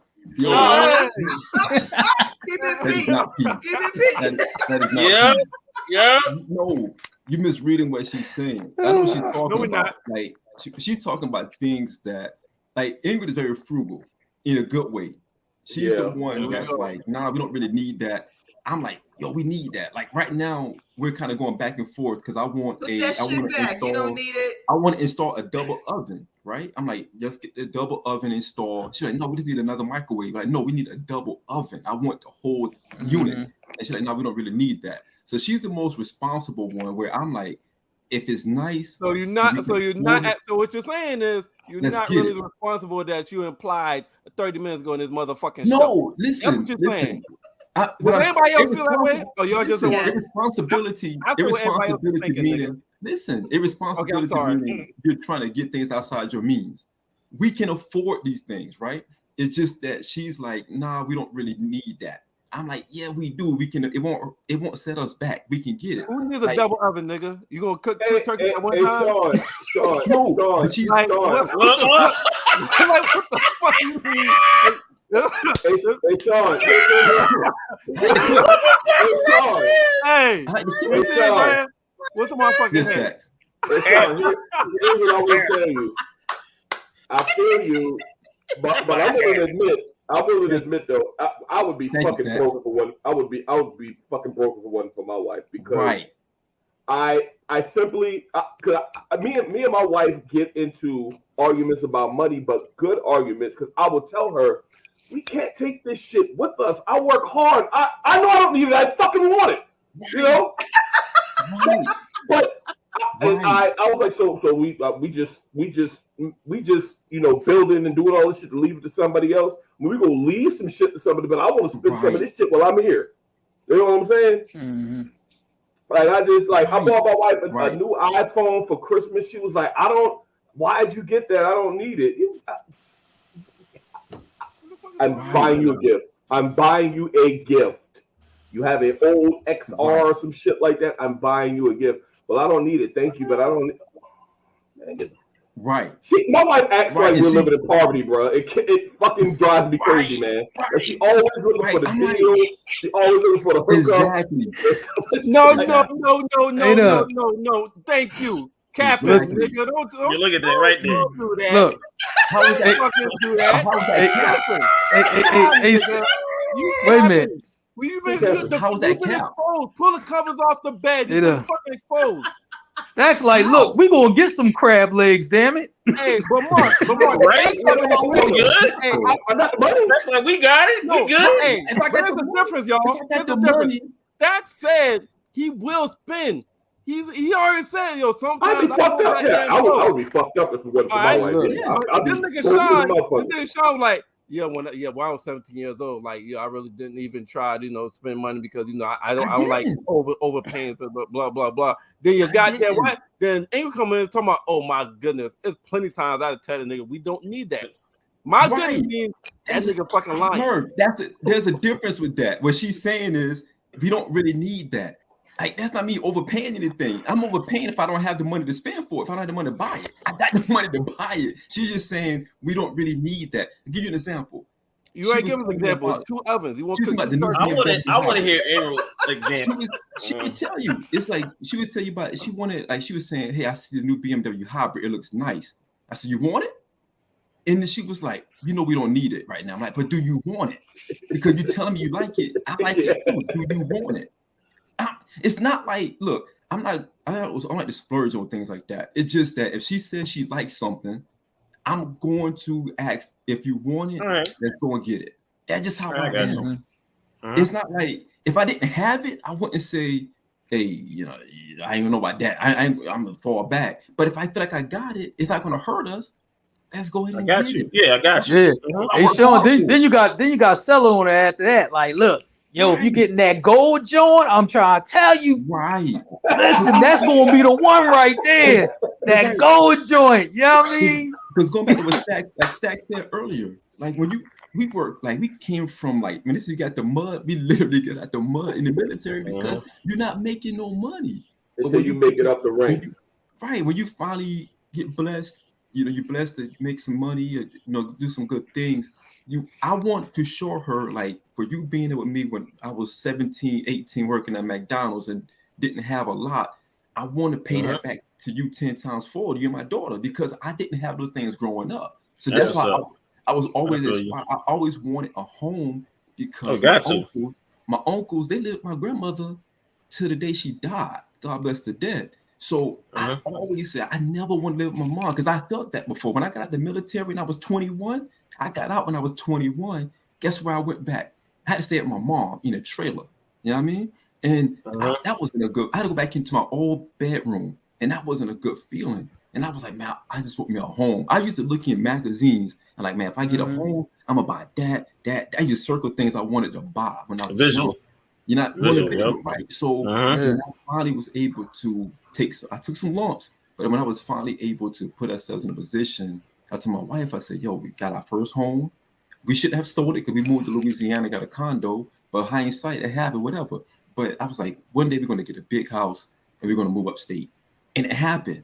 And that's what happened. So like, everything I'm saying now, it's like, she's still very humble and she's still very frugal when it comes to things, which balance me out. Because like Mark said, Stack say, nigga, I have a zebra in the backyard right now if I had a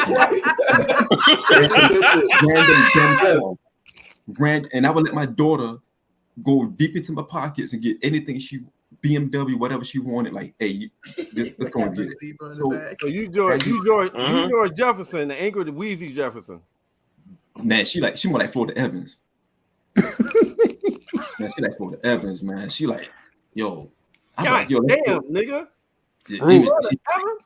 She tight. She like Florida Evans. She be like, put down. We don't need that, James. We don't need that. I'm gonna say like this, you know, speaking of that, you know, just being tight with shit. Like I'm thinking about, you know, back in the day, you know, when I got my first spot, right?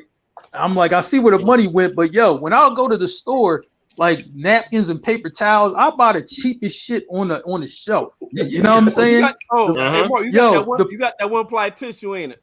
Yo, listen. I mean, back then it was like if it was wipe his ass and finger going straight through. Yo, look, listen. I'm gonna say like this, right? This is when I got schooled on this, right? Now, when I had the spot in the hood, right, and I had this girl from the burbs come over, right? You know what I mean? So they ain't like city girls, they suburban girls, right? And she was like, yo, your paper towels is rough as hell. Like, you know what I mean? Like, yo, she was really going in on my paper towels, like, but I bought the cheapest ones. Like, you know what I'm saying? I'm like, it's a paper towel. You know what I mean? She was like, well, you ain't buy the Scott or the Dub or whatever it was. I bought the great value joints. Like, they antenna pack, you know what I mean, for $5, right? So, you know what I'm saying? She was going in on my paper towels like that. So I was just like, man, like, I think that was a lesson too. You know what I mean? After that, I was like, oh, yo, Mark, you gotta buy like nice shit for your crib, not just your clothes and shit like that, and the big ass TV. You gotta buy like nice shit, like just shit around the crib. Yeah. Anything that was cheap, I bought it. Air freshener, cheap shit. You know what I mean? Yo, this 99 cents for this can. All right, cool. You know what I mean? Shoot, you know, cheap, you know, fake ass potpourri and shit like that. You know what I'm saying? I was doing all that shit, right? Hey, Mark, but once that girl from the burbs came over, that changed my whole life right there. Oh, yeah. You know That's what? a whole wouldn't lot have- of perspective. Hey, Mark, you got me thinking back. All right, so back 21, home ownership was important. You know what was important?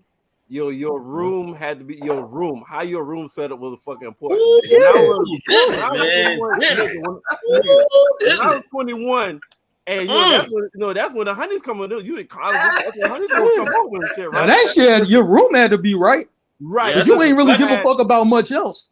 Right. I had a Yep. king size water bed with zebra comforter.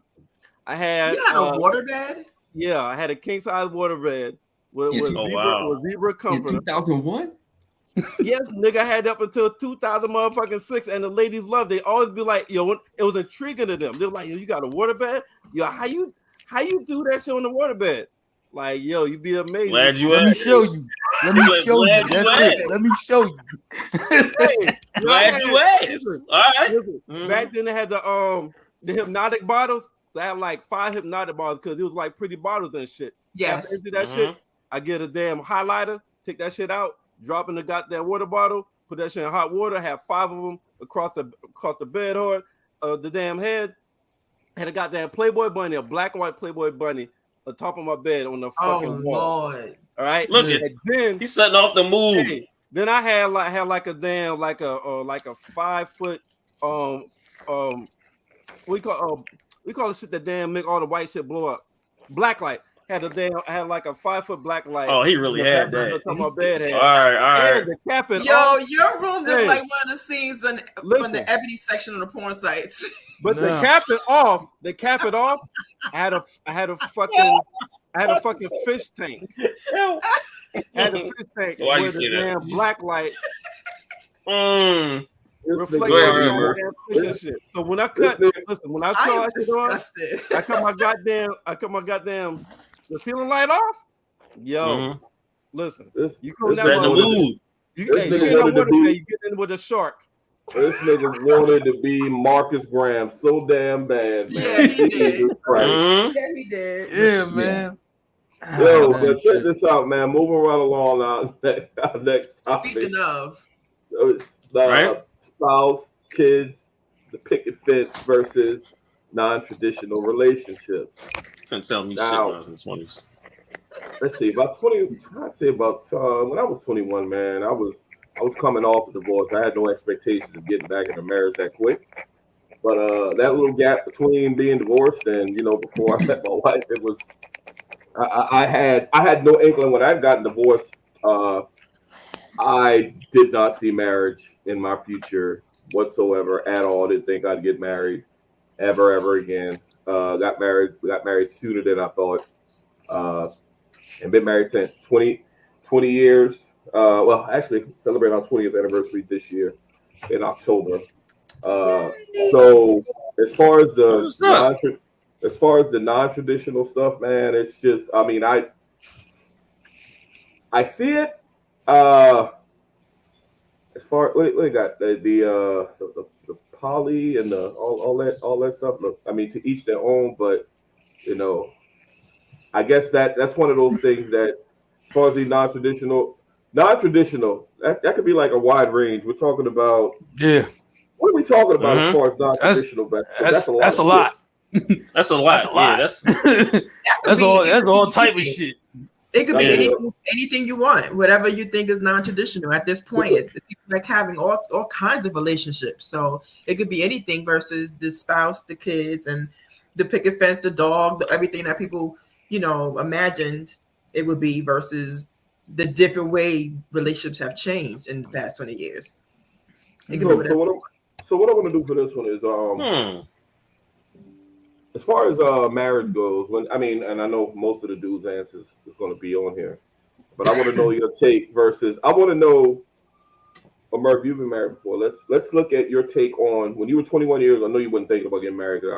I'm afraid to ask you what the fuck you were thinking as far as when at 21 versus when you made that transition to when you wanted to get married. But I want to go to you first. You had a water bed and a black light. When you were 21 years old, were you in any way, shape, or form even saw marriage on the horizon, even down the road?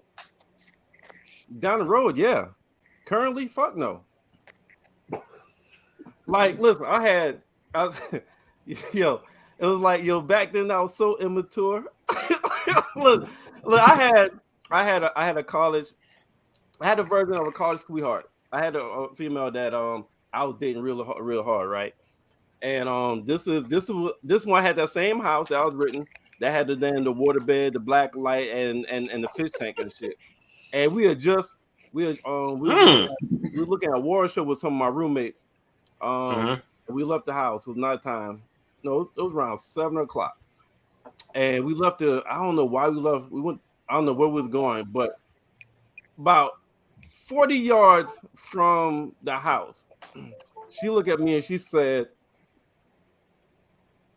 "I'm ready to be married." And my response was, "Wait, what?" I was like, "Wait, what?" But then I looked. I was like, she wasn't laughing. I was like, "Oh, you serious?" You serious? What year? Her like, "Oh, you serious? So you laugh in her face, and then you like, "Oh, you serious?" Yeah, like wow. Like, where the fuck that came? I was like, yo, where the fuck that came from? And when I realized she was serious, I said, "Oh shit!" And like, how long were y'all together at that point? At that point, I don't know, a couple of years we was dating, I think, at that point. Oh my god! Wow. It was a couple of years. That's actually that. This is me, but I think that was fair on her part. 2 years. How the fuck was that fair? We was like 22 years old. Why the fuck I'm getting married at 21, 22 years old? What year how old were you when you got married, Merv? Huh? How old were you when you got married? I don't know. I think like goddamn 30 or some shit, 29, 30 or some shit. And how long were you married for? In my mind. In my mind. God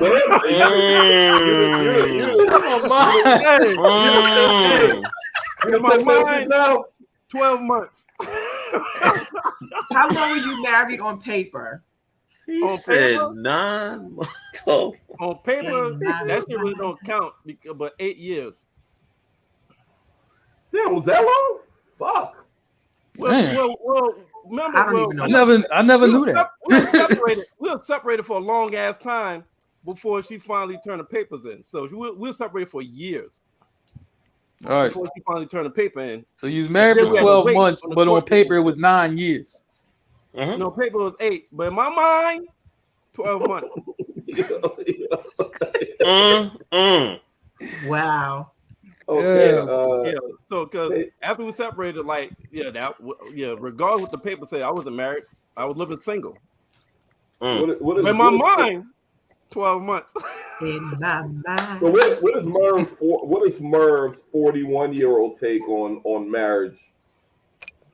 On marriage? The worst thing you could do in life is marry the wrong motherfucker. Facts. Yeah, facts. The other worst thing you could do in life is have a kid with the wrong motherfucker. Facts. Yeah. So, at 41, Merv, whoever it is, if it is happening again, they're gonna be the right motherfucker, or I die single. And she is going to deserve a presidential medal of freedom for marrying you. So she's gonna deserve a Purple Heart. No offense, though. I mean, you know, I know you feel me. Now you feel me. But listen, before I got to college, when I was like 14 years old, I was already thinking about what kind of wedding I wanted. That's weird. Yeah. What? You said that's weird. What? I'm glad you didn't disclose that to me at 14. I probably wouldn't stop fucking at 14. Is that what 14? Come on, you watch the Cosby Show, yo. I'm glad you never tell me that dumb shit. It was just Madden and fucking playing football and basketball. I'm glad you kept that from me because I would have been like, hold on, dude, what are you talking about right now? Yo, by the time I turned 14, nigga, I was already in like 6 weddings. I was participating in like 6 weddings. So you were brainwashed. Okay, got it.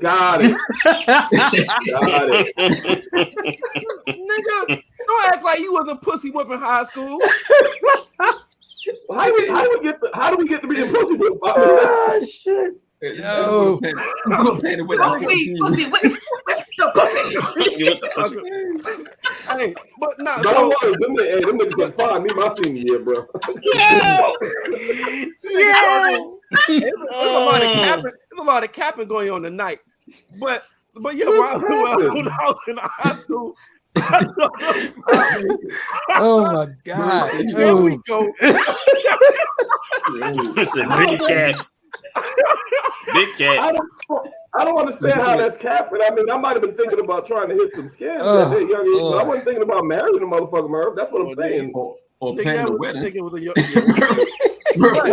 When I got after high school, you know what I'm saying? So between my senior year and my freshman year in college, turned me into a monster. Okay, Nicki Minaj. Yo, it turned me into a monster, and then it became the last thing. It became the last thing on my fucking mind. But now, like somebody said, I used to watch the Cosby Show, so I wanted to find my Claire Huxtable, and I wanted to find my and me and her was gonna get together. We're gonna have our Theo, our Vanessa, our Rudy, our Denise, and our Sandra. Good. So That's my teenage love, huh? When you became a monster, you still had visions of like planning a wedding, even when you was going to do a monster stage. Nah. When I became a monster, I was straight Marcus Graham in this motherfucker. Like, I was romantic, but My then Mac Daddy vibe I'm giving you. when I came, after I came and I hit, all the romance left. But before that, I am flower.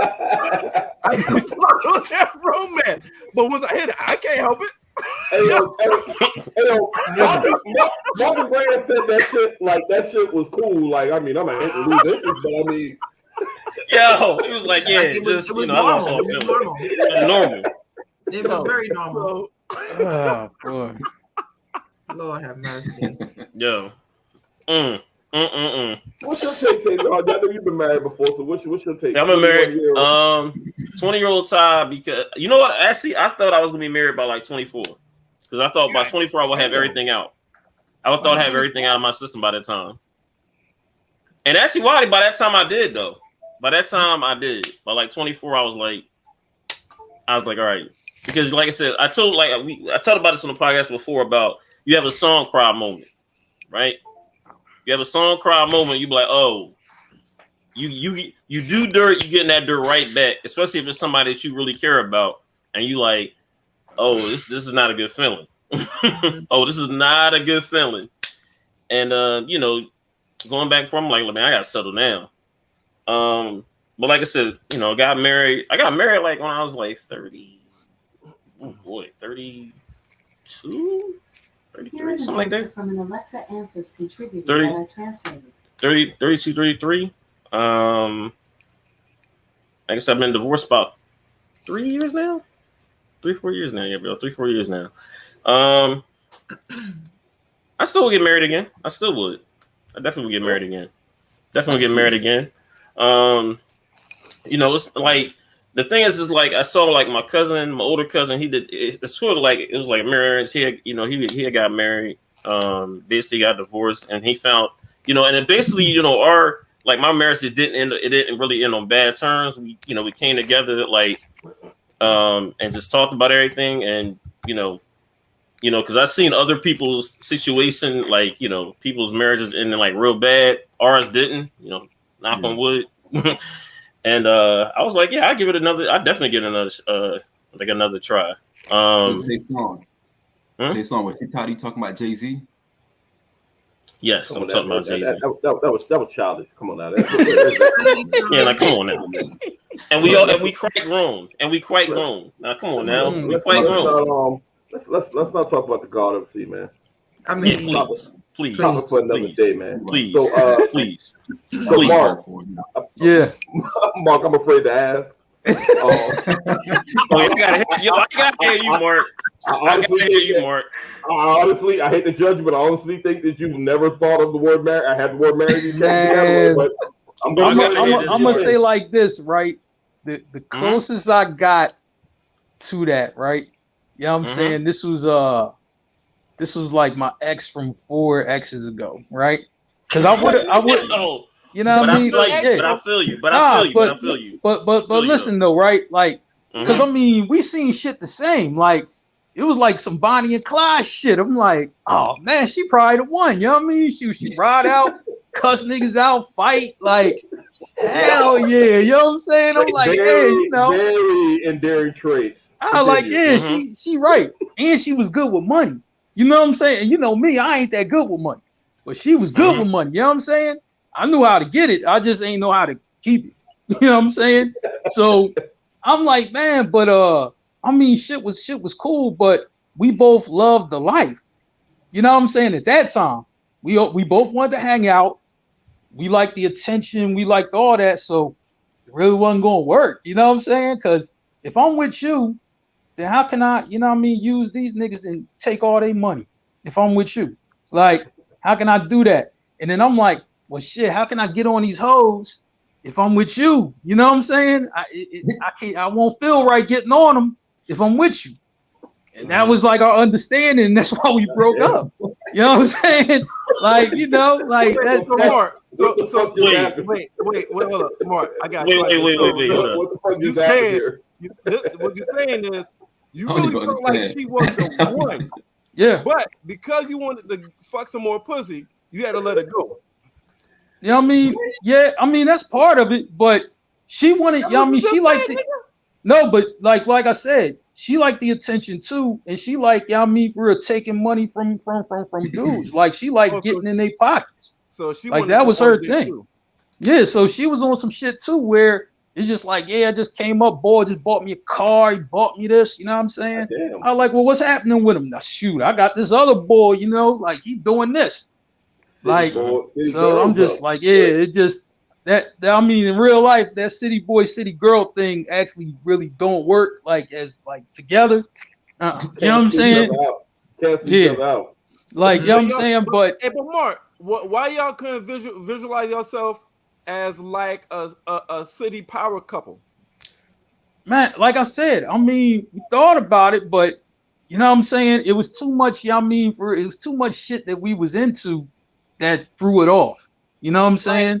Like Mark, you could got your broad to provide the appliances and shit like that for the small shit. You could add her, get the nigga to provide the down payment. I mean, but here's the part. Like, here's the part that I could have had a house, car, appliances, but here's the part that I couldn't take though. You know what I'm saying? Where it's like, all right, I mean, even if the boy don't smash though, it's like, you know what I mean, for real, like, yo, but he giving her head or something. You know what I'm saying? Like, I'm like, what? I can't do that. Like, I can't. Yeah, he couldn't. Yeah, I can't. That can't be my chick, and then another bull giving her head. Like, you know what I mean? Like, I can't rock like that. So it just wasn't meant to be. Like, you know what I mean? You know, she was cool. You know what I'm saying? But I don't think. I think. I mean, I never revisited, you know, marriage, you know, and kids and all that until you know my nieces and nephews could walk and talk. Now, once they could walk and talk, and I tell everybody this, my life changed right there. That's when shit really got different. You know what I'm saying? So that's why I'm just like, man, huh?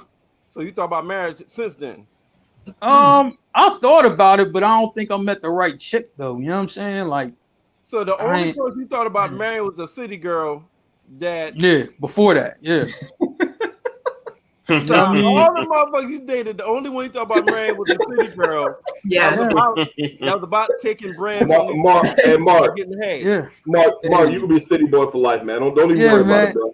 No, but here's the thing though, like, you know, like, I mean, the visions come in your head, like, you know, where you got the big house, right? And you got the safe, you know what I mean, in the basement, you throwing cash in that joint. You know what I'm saying? And you just got a nice crib and you got the wife right there. And maybe, you know, I have a couple kids and I got a barbecue set. I got a pool. You know what I'm saying? Them visions come in your head. You know what I'm saying? Where you can do shit like that. You know what I'm saying? And, you know, and I mean, now that you know that I cook and all that, I mean, and just be around a family and all, I'm like, them visions come in your head. It's just, I don't know if I got the woman. I don't know if I got the right woman for that. It's women who want to be that because not so much for me, right? See, they look past me and look at my family. You know what I'm saying? They just like, wait, what you mean? He come from a good, he like they like just like, I like you, but this family structure he got, right? Man, you know what I mean? He tight with his family. They cool too. You know what I'm saying? Like, you know, and you know, they hear about my mom, my dad, you know, they've been married for a lot of years before my dad passed away and all of that. Man, I could get in with this family. I like these little family photos and shit. I can slide in there. So sometimes, you know, they'll look at you like that, like, and he love, you know what I mean, for real, the kids and the family. Well, shit, you know what I mean, for real, shit. If I have a kid with him, he gonna love our kid, you know what I mean, for real, just as much as more. So, you know, women plot too, because it's just like, you know, they want to get out the game. You know what I'm saying? You know, so it's just like, man, you know, he might be right. You know, he might be right. We might make something work. So it'd be shit like that too. You know, I mean, I would say like this. I'm open to it. You know what I'm saying? But I just don't think I found, you know, I don't think I came across the right woman yet. Mark, you definitely have. Mark, I'm telling you, you definitely have not come across the right woman. Yeah. I ain't come across. You ain't got to think about it, my nigga. I ain't come across. I'm telling you. Maybe he has, man. Maybe I agree. I agree. Fuck that. No, I like that, you know. I mean, and I'm kind of speaking on like after, you know, when I found out life is important, you know, not just fun. You know what I'm saying? You know, then that's when I started thinking about that shit. And then it's like the women I met after that. It's just like, she cool, but you know, I don't like this shit right here. You know what I'm saying? And then I found out I think I'm kind of picky. Like, I don't know. Ain't nothing wrong with that, man. Ain't nothing wrong with that. You know what I mean? Ain't nothing wrong with that. I was like, man, and then you know, my program is still cool, you know, sliding the DM, you know, and, I mean, you know, see what's popping. That's the problem. He said that's the problem. It is something wrong with that nigga. It is something wrong with that nigga pickiness, because do you know what that nigga's picky about? What? He don't like nice girls. He like if the girl don't have the personality that might stab him, he can't fuck with her. That's a problem. It's problematic. You have a certain type of energy. You have a certain type of energy. Here's the thing. I'm moving away from that because, see, when you're getting older, you don't move as fast. So, I mean, right now, I might actually get stabbed. Like, you know what I'm saying? Y'all might see blood, like, all on the shirt. Like, yo, Mark, what happened to you? I got stabbed. Well, how come you ain't move? I'm like, yo, look, man, I'm old now. I can't move as fast. That's why I got stabbed. Oh, my goodness. You know? This is Mark right here. This is Mark and his lady right here.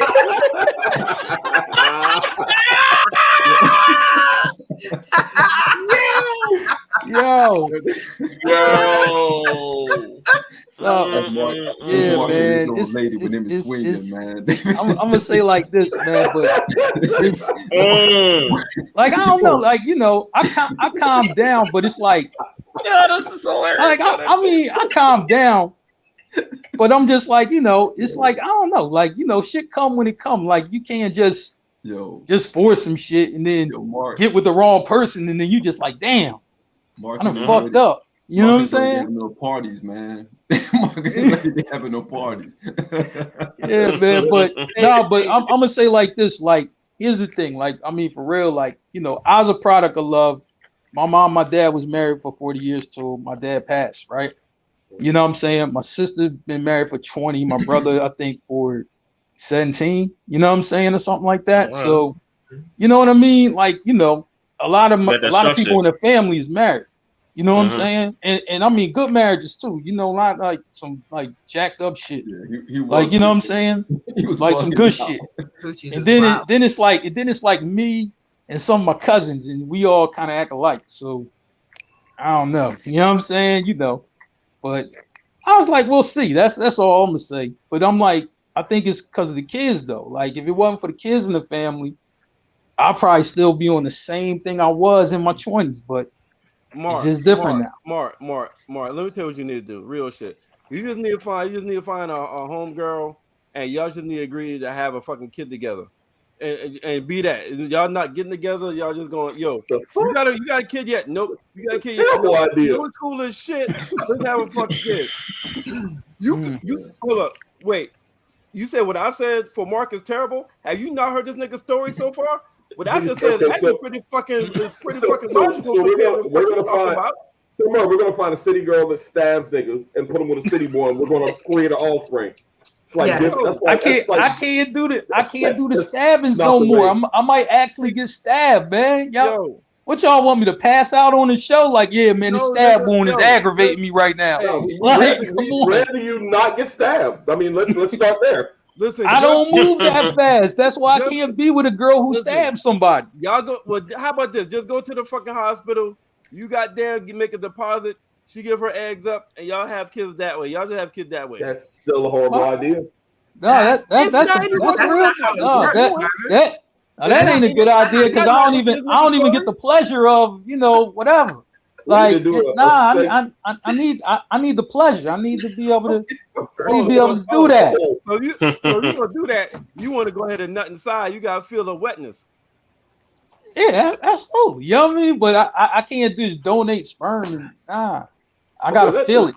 Let's move right along. This shit's getting off. Note to self. Let's see if we can turn off Merv's mic and Mark's mic at random throughout the show. That's what we need to do. Mute Merv. We had the mute Merv portion, right? of the show. Let's talk about Becca. I need you to lead this one off. The message of music. What do you mean by that? Well, 20 years ago for us, was a time frame where I was speaking about this earlier, where like a lot of our rappers, the music that we liked, was very heavily talking about like drugs and stuff, right? Like just the music was, you have your sections where you have R&B, good old 90s R&B music. You had different types of music that put you in certain moods. You had your rough music, you had your love songs, you had your R&B, you had all of these other stuff. Right now, I don't think it's the same, right? I think now all music is pretty much bitches ain't shit but hoes and tricks, right? That's kind of how I feel like the difference in music is. I don't feel like now we have, and that could just be me being old, I don't feel like we have the same type of good feeling music like we did back in the day. Most of the times when you want to put on a good love playlist, those songs are from back in the day. Yeah, absolutely. It's not going to be too many new songs. And maybe it's just for me. They don't make love ballads no more. They definitely don't make good love ballads anymore. I don't give a fuck how much y'all like Summer Walker. They don't even make bad. There's no such thing as no love ballads. Well, no. I mean, it's not like they don't make good music, but the message is they get hurt, and I hate motherfuckers now. I hate dudes. Yes, like, song might sound good, but the message is I hate these dudes. Mark. You're right. It's either I hate you or let me fuck you. That's it. And I mean, when you, it's like, yo, you just listening to the song, but you ain't really listening to the words so much. Beat slap, you know what I mean? She's singing, she hitting the notes, but then when you start listening to that shit, damn, you know what I'm saying? Like that's what you saying. Music recently, I think, and you were singing this song earlier, Stacks. I think, what's the group? Pac and Silk Sonic. Silk Sonic is like the only recent music that felt like something my parents would actually like. Like my dad probably would actually like the Silk Sonic CD and just really jam to those songs. I can't think of any female right now that has a good R&B like a new school Faith Evans, right? Like I can't think of who that is right now. Yeah, and I'm a big Beyonce fan, but none of her. But the thing is, all these women out here now is just talking about they hurt and yo, man, I can't stand these motherfuckers. Like they could be singing it real well, but the message is gonna be the same. You know what I'm saying? But you know what? We don't even got no rap and R&B collabs like that anymore. We don't got them like we saw with Mary and Meth. Oh, my bad. I thought you were talking about like the. He's talking about like a collab, like a Carl Thomas and a Faith Evans. Yeah, like that, or like Pinky Wyatt and an Avant song, right? Like, we don't have those songs anymore. That's sad because that shit is literally dead. Yeah, y'all absolutely right. Like, Yeah. Yeah. Damn. Like I got none of that can't think anymore. of- I can No. okay, so think of one and don't give me Giveon. I'm talking about like a true I was asking for like a male singer right now that's really singing some good love songs. I said, don't give me Giveon. Don't give me him. Well, Oh. I heard of that name. I never listened to True the music. R&B singer right now. Who I mean, a male and a female, who are they? yo, listen. This I- generation. I still think the message ain't right. Like I like Bryson Tiller, but the message, Yeah. y'all mean for real, still ain't right. I like his music though, but Yeah. his message is just like what it is supposed to be today. Like, yo, I'm pimping out here, and you know what I mean, get with my vibe, shorty, you know, because we running it my way, and that's pretty much it. You know what I mean? Or yo, like he did the song with her, right? You know what I'm saying? Where it was like, yo, they were in love with each other, but you know what I mean, for like he was married. Like, you know what I'm saying? That's the message you're gonna get from most of the R&B songs today. It ain't gonna be like, I love you, my queen, and I don't cheat and all that. Nah, you know what I mean? Well, It's gonna be especially from my the guys. program. Yeah, it's So not. what, Yeah. in the last 5 years, kind of going off, kind of remix of a Rebecca question. So in the last 5 years, is there a song came out that y'all think could be a wedding song? Walk down the aisle or the first dance in the last 5 years? Shit. Ooh. Shoot. Not really. It's probably one, but the lyrics are probably janky. Okay, even if he's saying the right thing. That's about a good one right there. When did yeah, her, yeah. Rika, get the That fuck is, out of my yeah. head. That's the the one I can think exact. of. Yeah, that's it. I get it. I agree. That's the exact I song agree. I was thinking about. Yeah, I'm like, there's probably songs out there, but you Man, know, hers a good- she's a the good lyrics artist, ain't too. I going. like The her. lyrics ain't I going to like her, match. too. It's not going to be like, I love you, I want to be with you so much. It's like, yo, let's get married. You gonna be my bitch. You know what I mean? And we gonna rock out. Like, you know what I'm saying? I mean, now he's technically saying, yes, I want to be with you, and we gonna be together. But it's just how he's saying it is just all. It just throws like the whole mood off. But I'm just like, but that's where we at now. But we got to understand the climate of music that we've been in for the past several years now. We talked about this on Monday, how hip hop has changed and its sound of music has changed. You know, music is no more melodic. It's not about melody anymore. It's not even about being a songstress or a songster. It's not about that anymore. It's more so about just streams, because right now people are not making music to sell records. They're making music to sell streams. And it's all inside the machine right now. Like, even like, I'm not a big fan of Silk Sonic, honestly. The music is good. I'm just not a fan of it. I just feel like it's a gimmick. That's my opinion. But like Rika said, I know Rika is a monster when it comes to music, and she's right. Major "Why I Love You" is probably one of the closest thing you're going to get to crooning in the past several years now. Because even Usher, as great as a performer and singer as Usher, he hasn't really put anything together like that. As great as Chris Brown is, Chris Brown can really sing his ass off. But every album that he just released the album, like I think like 25 or 30 songs or something on it. Yeah, it had a lot of rapping, a lot of a lot of drill. It's just it doesn't exist anymore. But the thing is though, like you know, with the industry, right? I'm like, you know, what they demand of people who put up music today, you know, if it ain't a hit record, we ain't getting behind it. So really, when these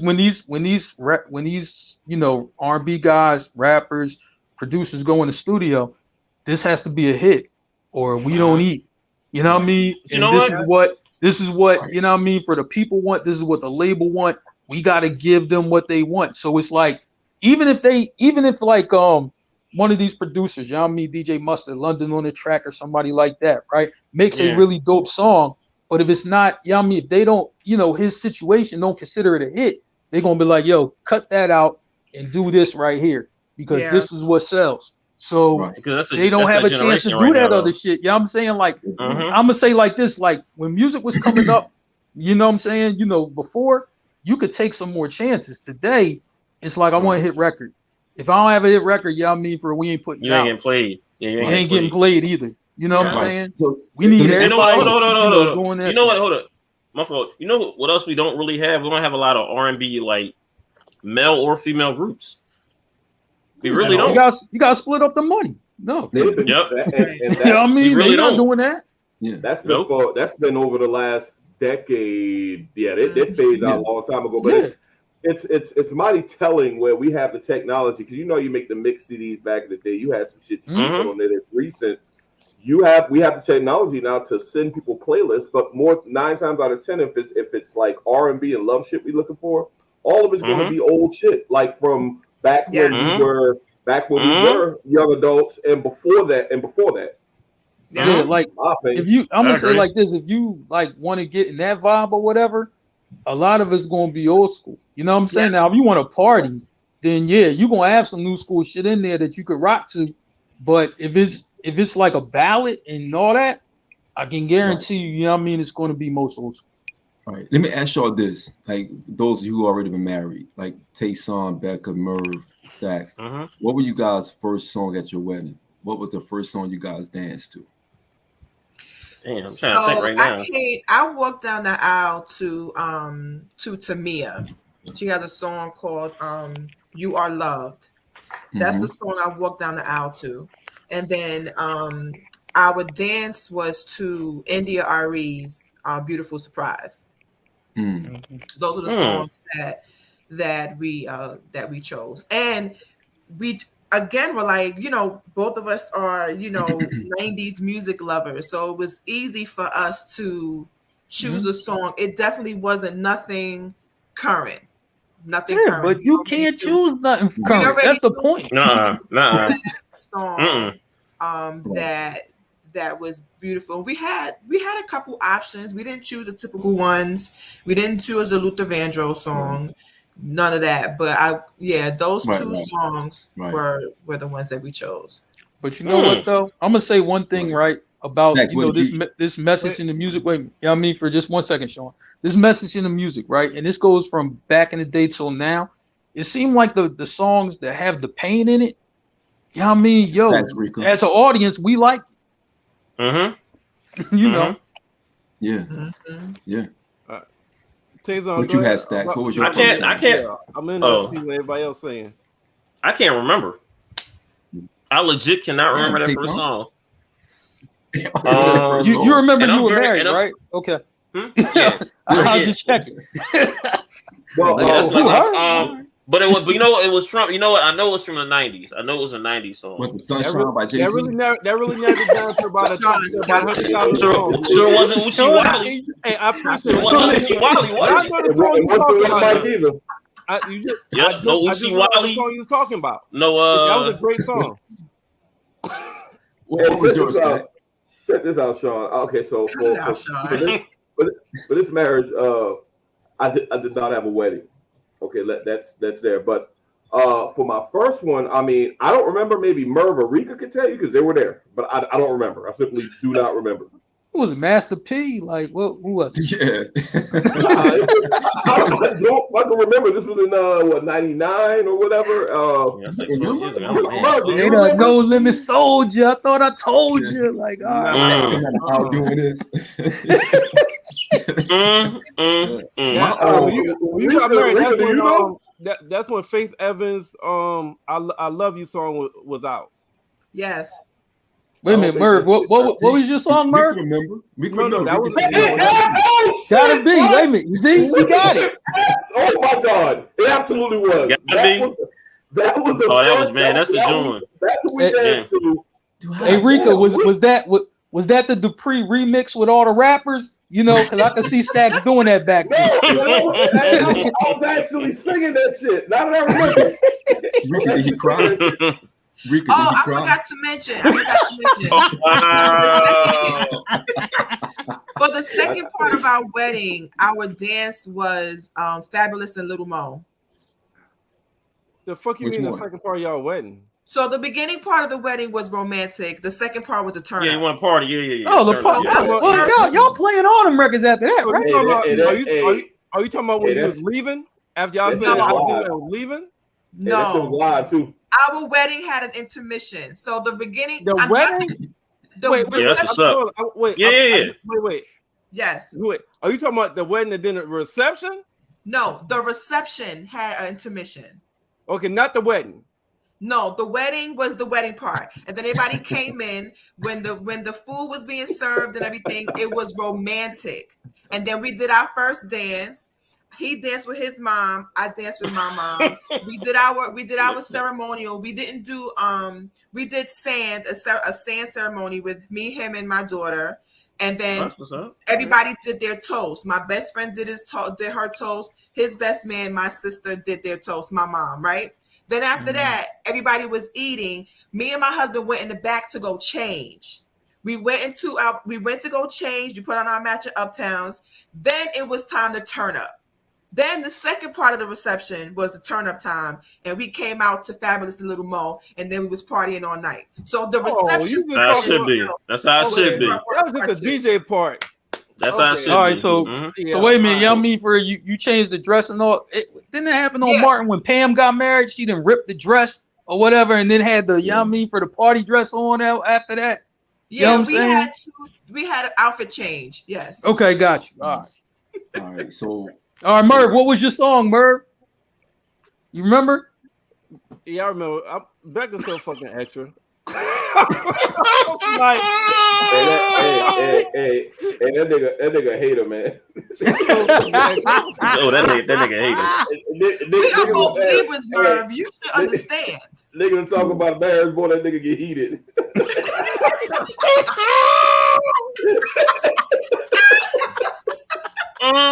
Look at Becca, her fucking wedding and all that shit. They look happy as fuck.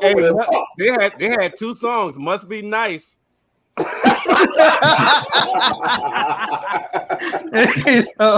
Hey, she's still happily married. Must be nice. She still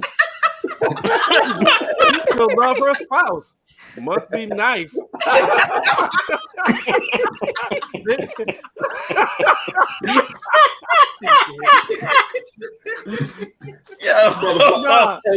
these motherfuckers look happy as shit. Fuck them. Yeah, must be nice. Must be nice. Trying to be like you, big dog. Hey, and it's all you, big dog. That's all you, big dog. Right.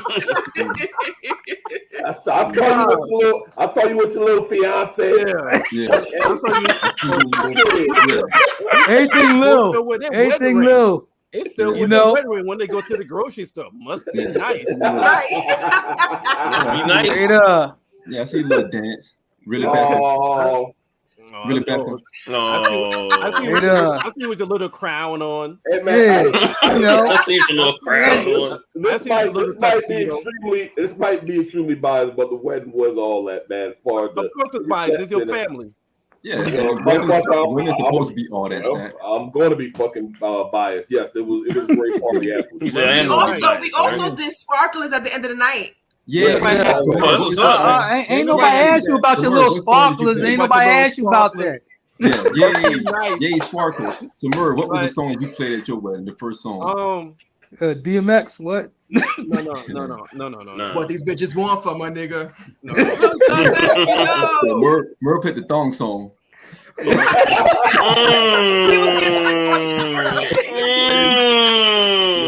Like Bobby Shmurda. Merv came down the aisle doing cartwheels and shit. I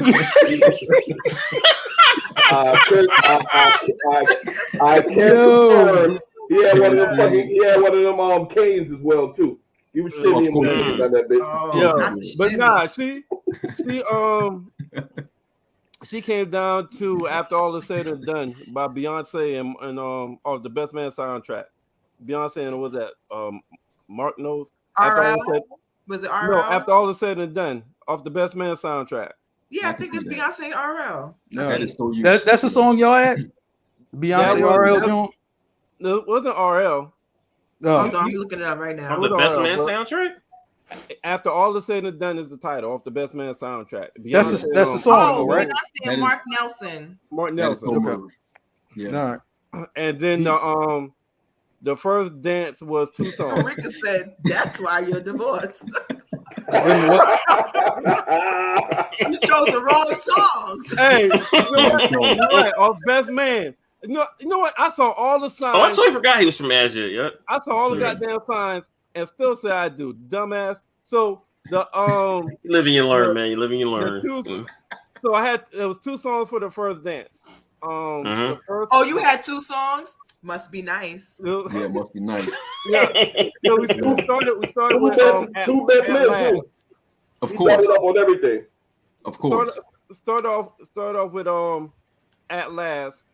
No, start with we did a salsa. We did a sexy romantic salsa song. And then that's what's up though. Yeah, so we start the salsa. No, that's not what's up. I think it's Stack's reaction that got me. We haven't had choreography. I know, right? We had choreography with the salsa. We had a little routine, and then it was like I dipped her, and then they went from that. I had to hold that shit, and it went to At Last. And when I started saying At Last, I pull up, and then we did the little 2-step At Last Beyonce. Yeah, he practiced for it. Yeah, he had to practice for it. Yeah. I'm an extra nigga. I'm a very over the top extra nigga. Yeah, man, because they doing talking about me. They's doing the salsa and the merengue and all that. You know what I'm saying? We kept it very straight up, like honestly. That nigga played Nas If I Ruled the World. Guaranteed he played it, dude. Guaranteed he played it. Like Ingrid, If I Rule the World is actually like a love song. Like if you listen to it, though. It's a love song. Real quick, Sean. I do have a picture of Merv planning his wedding. You know. Because he's going to be a Oh my God! Stacks, Hustle Man told him like, "Yo, man, I can do it for 19 G's.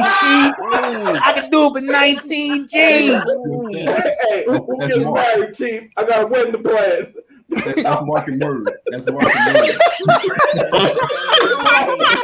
That is hilarious. When we had the kazoo.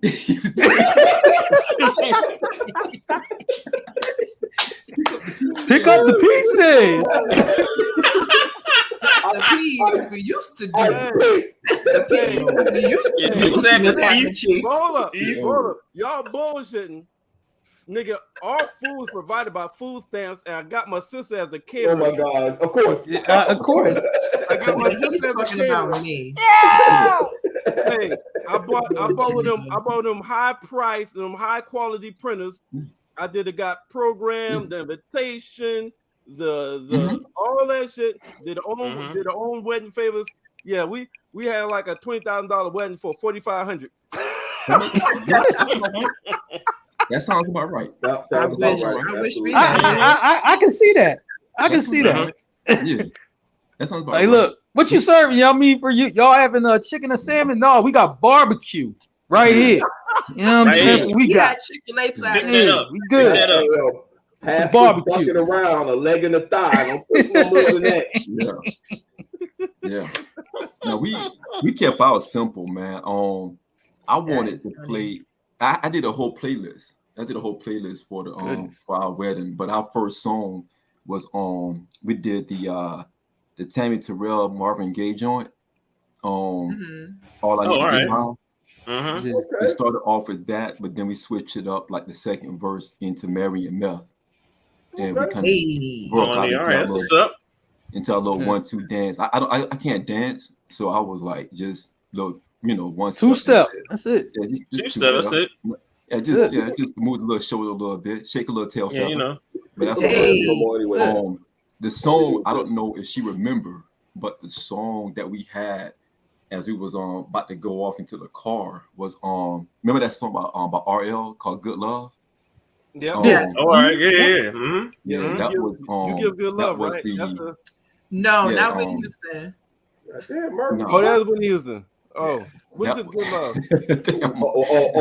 Woody Hutton, of course. Woody Hutton. Oh, man. Nah, this is RL from Next. Yep. Good Love. That was a song that we were playing on our exit song, like we was getting in a car. That's when I had the Maxima on 20s. Yeah, Max. Here we go. Yeah, Getting clean. Yeah. I'm like, man, wasn't the ultimate because y'all would end up at Popeyes if it was. Like, Oh, definitely, definitely. You know what I mean? You know? No, church is chicken. Church is chicken. Yeah. Churches, man, get the buttery biscuit. You know, churches with the house door. You know what I mean? They got a churches with a house door, like Yeah. So, but I did the whole. I did our entire soundtrack, man. I did our entire soundtrack to our wedding, because the music during that time, like it was. I wanted to capture all the music that kind of led up to us getting married. Because we got married, it was like 28. We got married, and we were together. It's like 17, 18, something like that. So I want to capture all of the music that we were listening to during that time. Sean, I have to ask this question though. Was LL in the playlist? LL Cool J. Of course. Okay. I figured he was. I figured he was. You don't put together that playlist unless you got LL in there. Okay. And you know what's in there? Love You Better. Yes, that's my joint.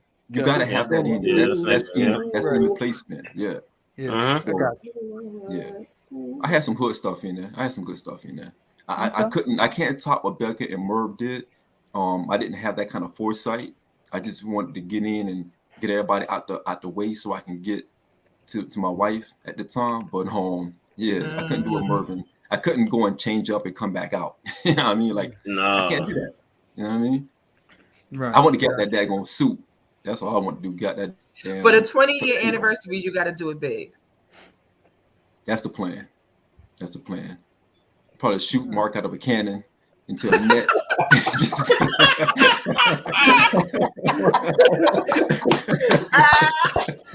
He said shoot Mark out of a cannon. Right. I don't know. I don't even know what kind of message I would have. You know what I mean? For that shit happen. Seriously. I wouldn't even know. I would want to know. Mark could try to hit on all the girls at the joint. Nah, Tina, people don't do wedding albums anymore. Everything now is streamed. A lot of people are. Yeah. A lot of weddings are different now. I think Becca had a beautiful traditional wedding, but a lot of weddings now they're so non-traditional. Even the music and the albums, everything that they're using is totally different now.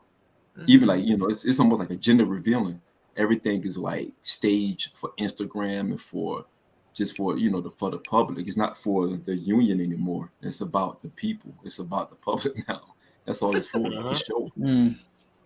I don't think they remember the vows. I don't think they even focus on the vows or the preacher, giving the words. Are the vows the same? I guess I'm a unicorn because we did all of that. Are the vows the same or do they change up? Like no, you say different shit. They the same. They love, honor, and obey. Keyword obey. Oh, you mean what the preacher says? Yeah, that's the same. Yeah. It depends on the pastor. I need an old school pastor. I don't need no new school pastor. Old school. I want them vows the same. All right, preach. All right. Wow. Yo, are you gonna be with the young bull till forever? Yo. What about you? Yeah, y'all married now. Hey, you take this dog to be your only Listen, like how many times is obey written in these things? I need obey, at least 5 more times. Just so she understand, for look, I gotta give up my whole life for that, man. So Mark, you gotta be some trade-offs. Get married in front of somebody dressed like Elvis in Vegas. The preacher was dressed up like Elvis. Hey. Long as I pull out that Ultima, I'm good. You know what I'm saying? But if I get out to Ultima, I'm good. Streets. All right, let's move right along, y'all. Okay, so let's talk about regrets. What would you do differently if you had to go back 20 years, if anything? Let's go with Tezon first. Please ask Merv. Nah. I know you give no, that should be last. I'm gonna save that nigga. That should be last. I don't think I would change anything though. I don't think I would change anything because those hard lessons made me the person I am right now. I probably would have had like, dang. I think the thing I probably would have changed is like my spending habits. Man, my spending habits was bad, real bad. If I'd have just cut down, especially like certain little things, I could have, like, I had a situation just like what Mark said, like about the 60 band. I had a situation like that I could have invested in, you know, and I didn't. And then you're like, I wish I would have done that. That's like one of the one little regret, like biggest regret. It was like a situation like that, man. And that would have just been accruing. Like the thing is, it would have just been making that. It would have been kept accruing. So I would have, man, and I messed up. I think that was probably the only thing, really. No, I don't regret nothing. Nah. I don't regret anything. No. Mark. Shit. Well, y'all know I wouldn't have bought them damn rims. Y'all should already know that one already. But I was just like, but seriously though, I think you know my spending habits would have been better, and I probably would have pulled myself out of, you know, situations, you know, that were dangerous that I got caught up in. You know what I'm saying? I'm just like, some of those situations could have been avoided. I mean, I'm glad that I have those lessons now to pass to the young boys and just, you know what I mean, kind of tell them my story, you know what I mean? This how this went, and this how that went. So I see the road that you're walking down. But I was like, you know, my pop walked down them roads before I did. So I was just like, I wish I would have listened to him a little bit more, you know, when it came to that. You know what I'm saying? Because he knew what he was talking about. You know, I might have learned faster. You know what I'm saying? And maybe been better. You know what I mean? A little quicker. I'm like, I don't regret much, but it's just like, it just seemed like I ain't catch on to things when I felt that I needed to. And maybe God designed it that way. I don't know.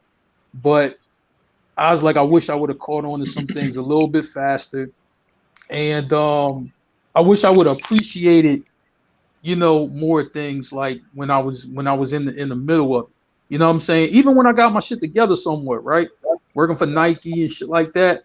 It's like I ain't really appreciate it because it was like you in the moment, you just doing what you're doing. You know what I'm saying? So when you're in the moment, you're doing what you're doing. Sometimes you should sit back and be like, man, you know what I'm saying? Like, I'm kind of blessed to have this opportunity, you know. Not everybody get this opportunity, you know, so let me just try and enjoy it, learn from it, you know what I'm saying? And you know, when it's over, at least be able to reflect on it in a positive way. You know what I'm saying? But I never really got the chance to do that because I was always just moving. You know what I'm saying? But you know, I would say like this, like if I can go back 20 years and, you know, change anything, it was just maybe appreciate, you know what I'm saying, some things, and some of the people, you know, were trying to, you know, help me along or whatever. Maybe if I would listen to them a little bit more, you know what I'm saying? Starting off with my pop. You know what I'm saying? And some other people who were good, just good people, man, good men, especially young me for the men, good men, real men, you know, that, you know what I mean, just trying to show you the way. You know what I'm saying? So, you know, when the young boys be listening to a guy like me, you know what I'm saying? I take it serious because I'm just like, you know what I mean? They hear and they listen and they want to soak this knowledge up so they can be better. So I can't be bullshitting when I talk to them. So, you know what I'm saying? You know, so. That's all I would say about that. Rebecca. I would have stayed with what my degree is in. I would have stayed in media.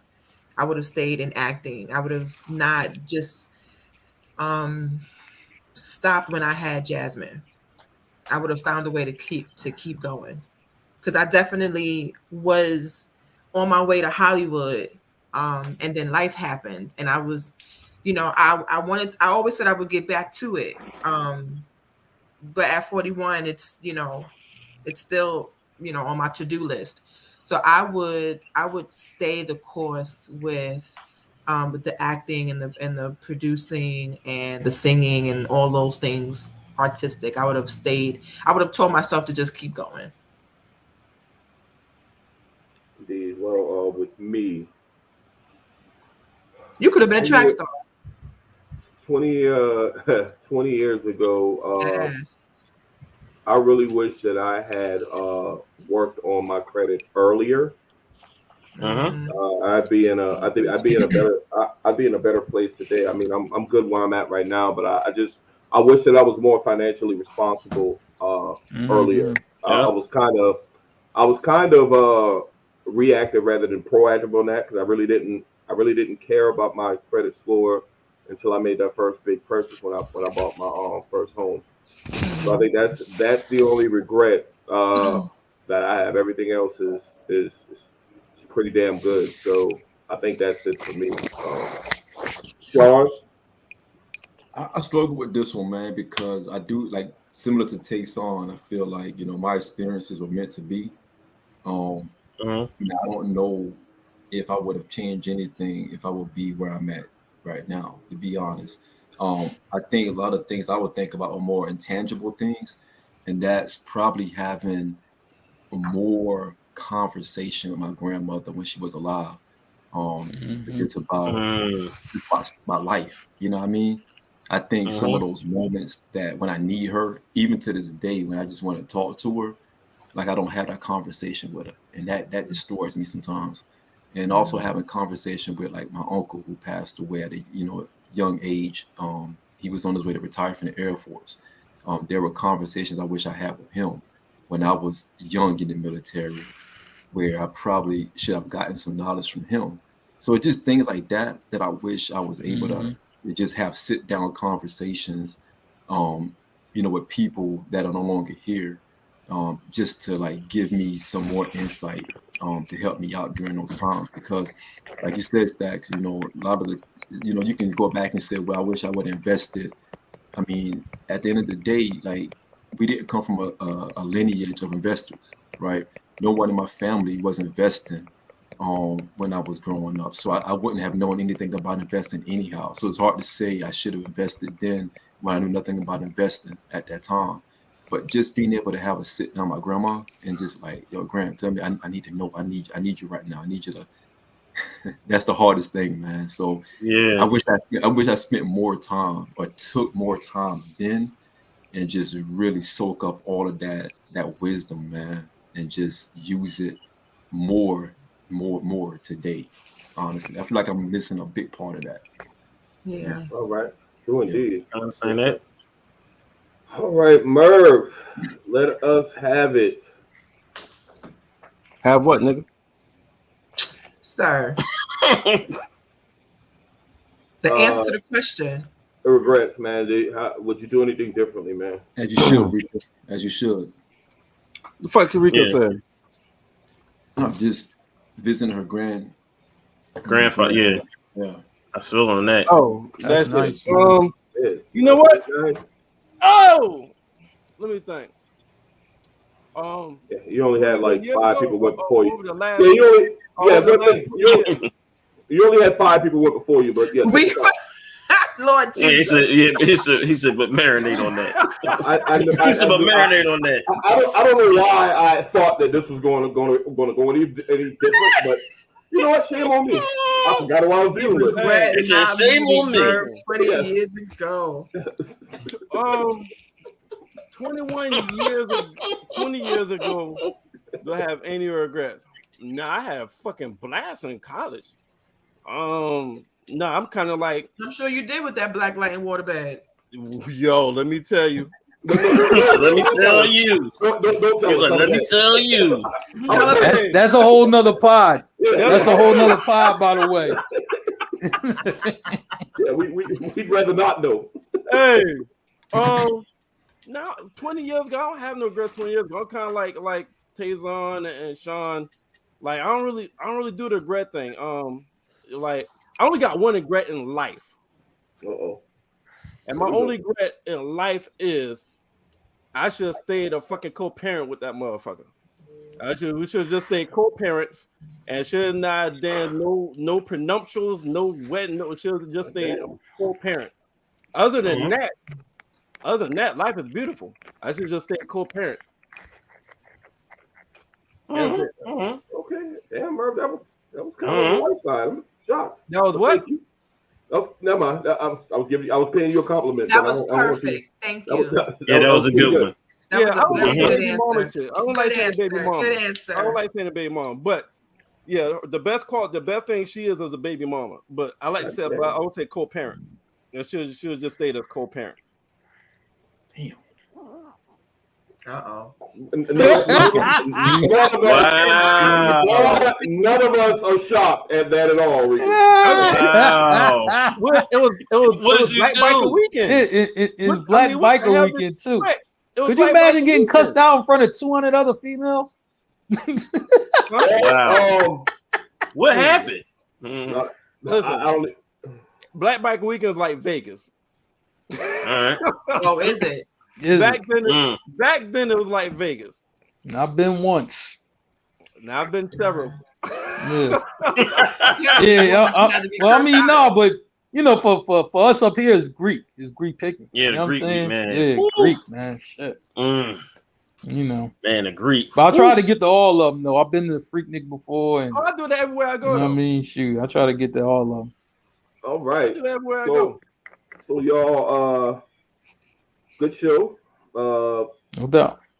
Love the energy. Love the participation. Hey, Tazon, thanks for coming through in the clutch and joining us. No problem. No problem.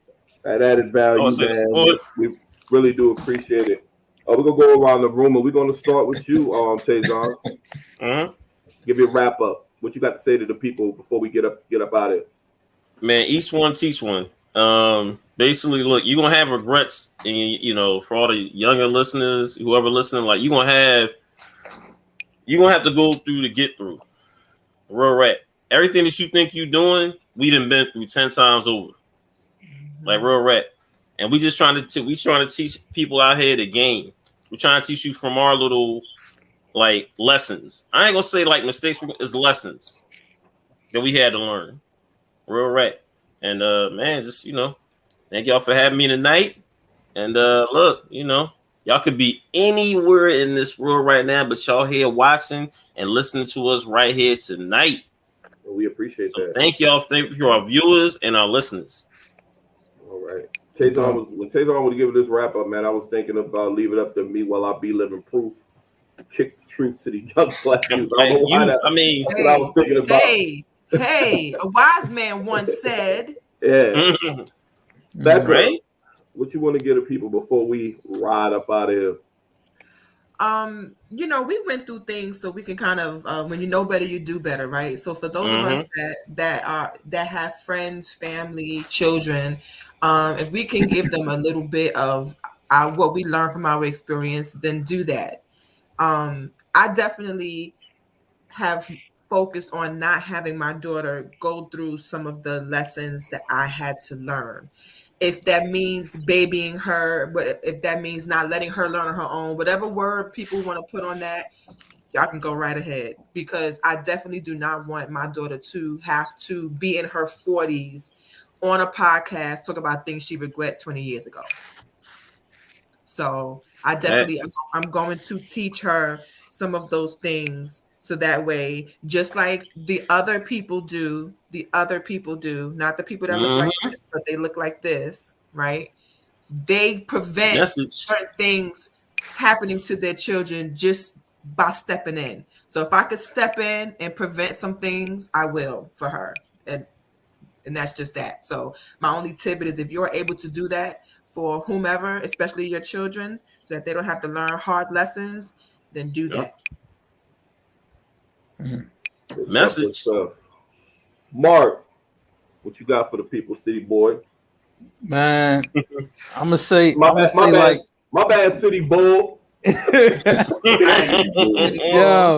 I'm gonna say like this, man. Like, see, doing something like this, is why I'm always hard on my young boys because, I'm saying, I just think they're supposed to be.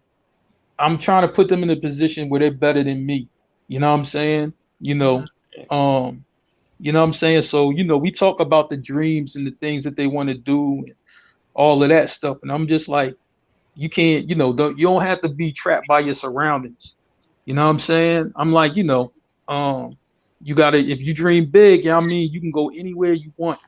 So I was just like, just look at some of the stuff that I went through, but I still got to, do a lot of things though.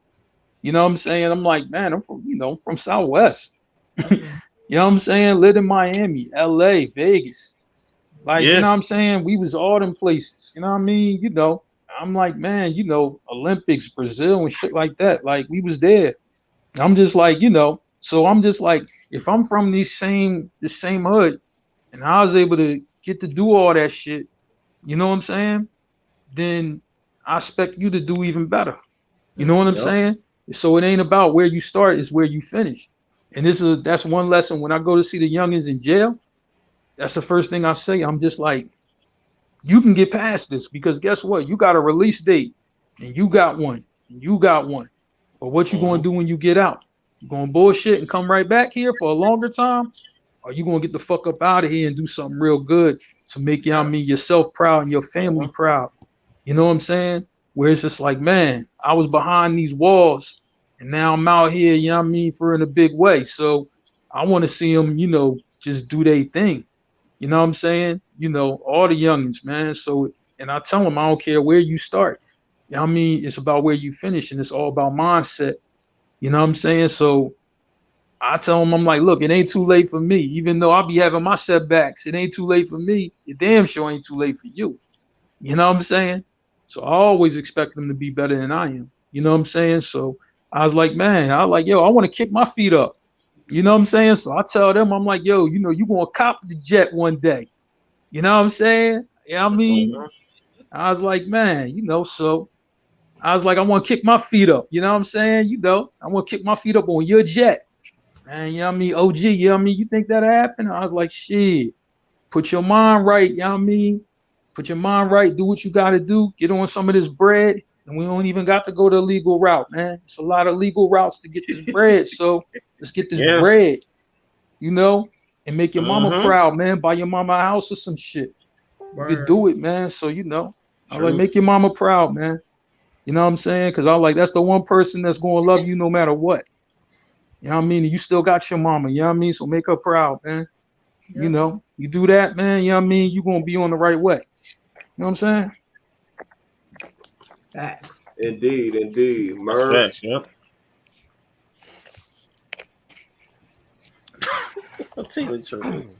Yo, team, don't be doing that, team. Yeah, you chirping.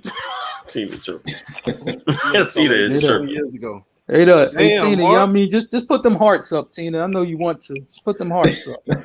Hey, yo, Mark,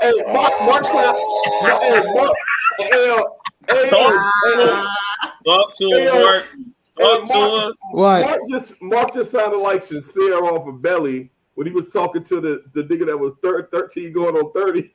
That's how Mark rap on Side to South. Hey, remember what he said? You're a real loser type. Yeah, loser type. Mark give him a chain. Yeah. Mark give him a chain. That's it. That's all life lesson he gives him. Give him a chain. That is funny. Bird. You ain't getting nowhere with Tina unless you pay that Netflix. Nah, she wants shoes. That motherfucker wants shoes. Hey, Mark can't get no shoes yet. So shoes first, then Netflix, and then maybe chill. Hey, man, listen. And then maybe chill.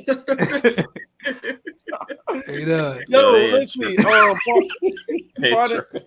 And where my joint? See, I told you that was what she just asked about.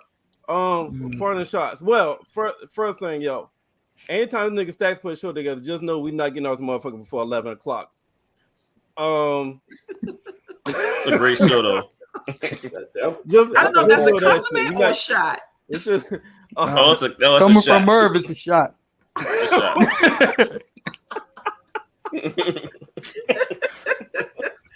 Lord Jesus. That's like, yeah, whatever. Good subjects, good topics. For the credit thing, we can't really blame our parents, which our parents did something different because our parents didn't know. Like when it comes to finance, the black community is generations back as far as like the knowledge and stuff like that. We start to know it now before like our parents and the grandparents and them. We're starting to figure it out where we could tell our kids so that they know better. They couldn't teach us because they didn't know.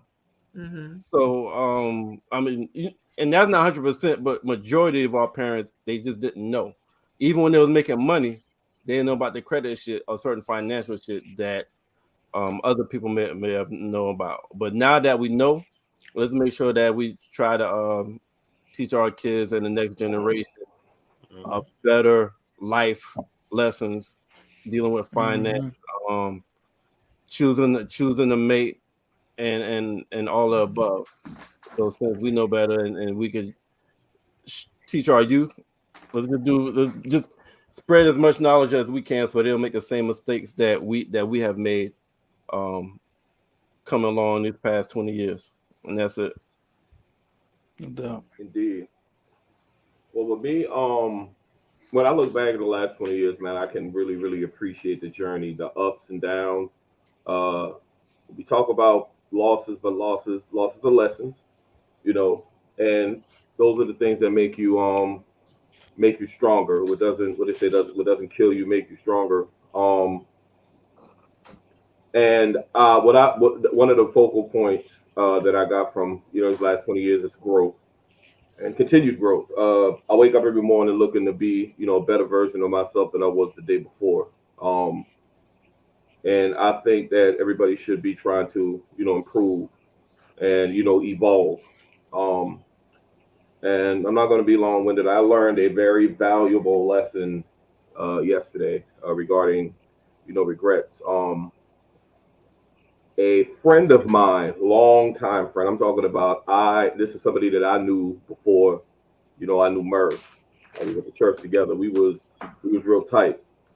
So I got a call that he had passed away. And I've been talking to him sporadically over the years. So yeah, when I come to town, we're going to get up. And that never happened. So yesterday when I heard he passed, I was on stuff, called to confirm it, and tears started flowing or whatever. And it came to find out that and what happens in our city quite often, somebody killed him, but not kill him, but he wasn't dead. Somebody put something. How people like to be the first to break deaths on Facebook. They got the wrong name. They got the wrong name or whatever. They got the right name, but the wrong motherfucker. Well, right first name, wrong last name. Yeah, nigga, that's what I just said. I said they got the right name, but wrong motherfucker. All right, let me know when you're done.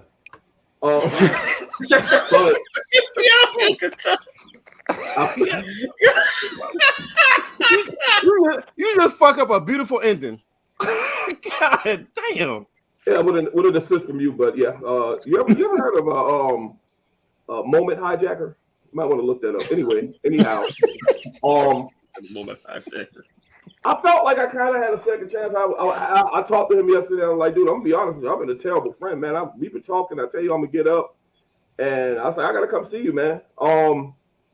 That being said, check on your peoples because you never know. Yeah. You might wake up tomorrow. You might not be able to check on them.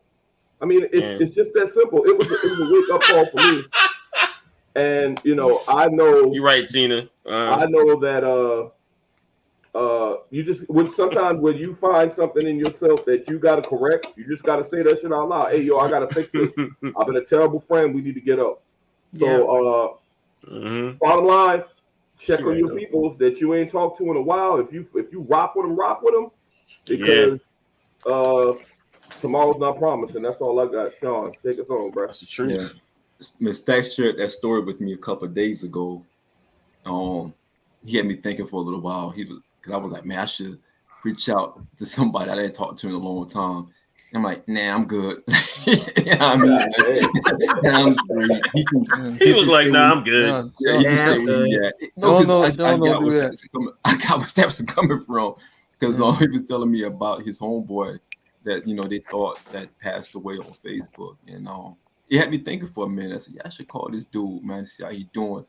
And then like reality kicked him, like, nah, I'm straight. I wish him the best. I pray for him though, but I'll be but I'm good. Now, and I say that because, as especially anybody out there young who had a chance to watch this episode tonight, you got to be able to know how to control the circle that you're in, whether that be cut off the fat, or be around like-minded people and people that will allow you to grow as well. I think one of the things that hurt me in the very, very beginning, I wasn't around a lot of people that were growth mindset type of people. They were content where they were. They wanted to be in the hood. You know what I mean? They wanted to work at places where, there was no true career behind it. And I almost succumbed to that, you know what I mean? And then when I started talking about doing other things, they thought it was corny. I remember dudes laughing when I was saying I was going into the military. My homies were like, yo, you're going to white man's war. I'm like, nah, I'm just going to military, man. I'm not going to white man's war. But and I had to grow out of that. I had to get away from that situation to give myself a chance to grow.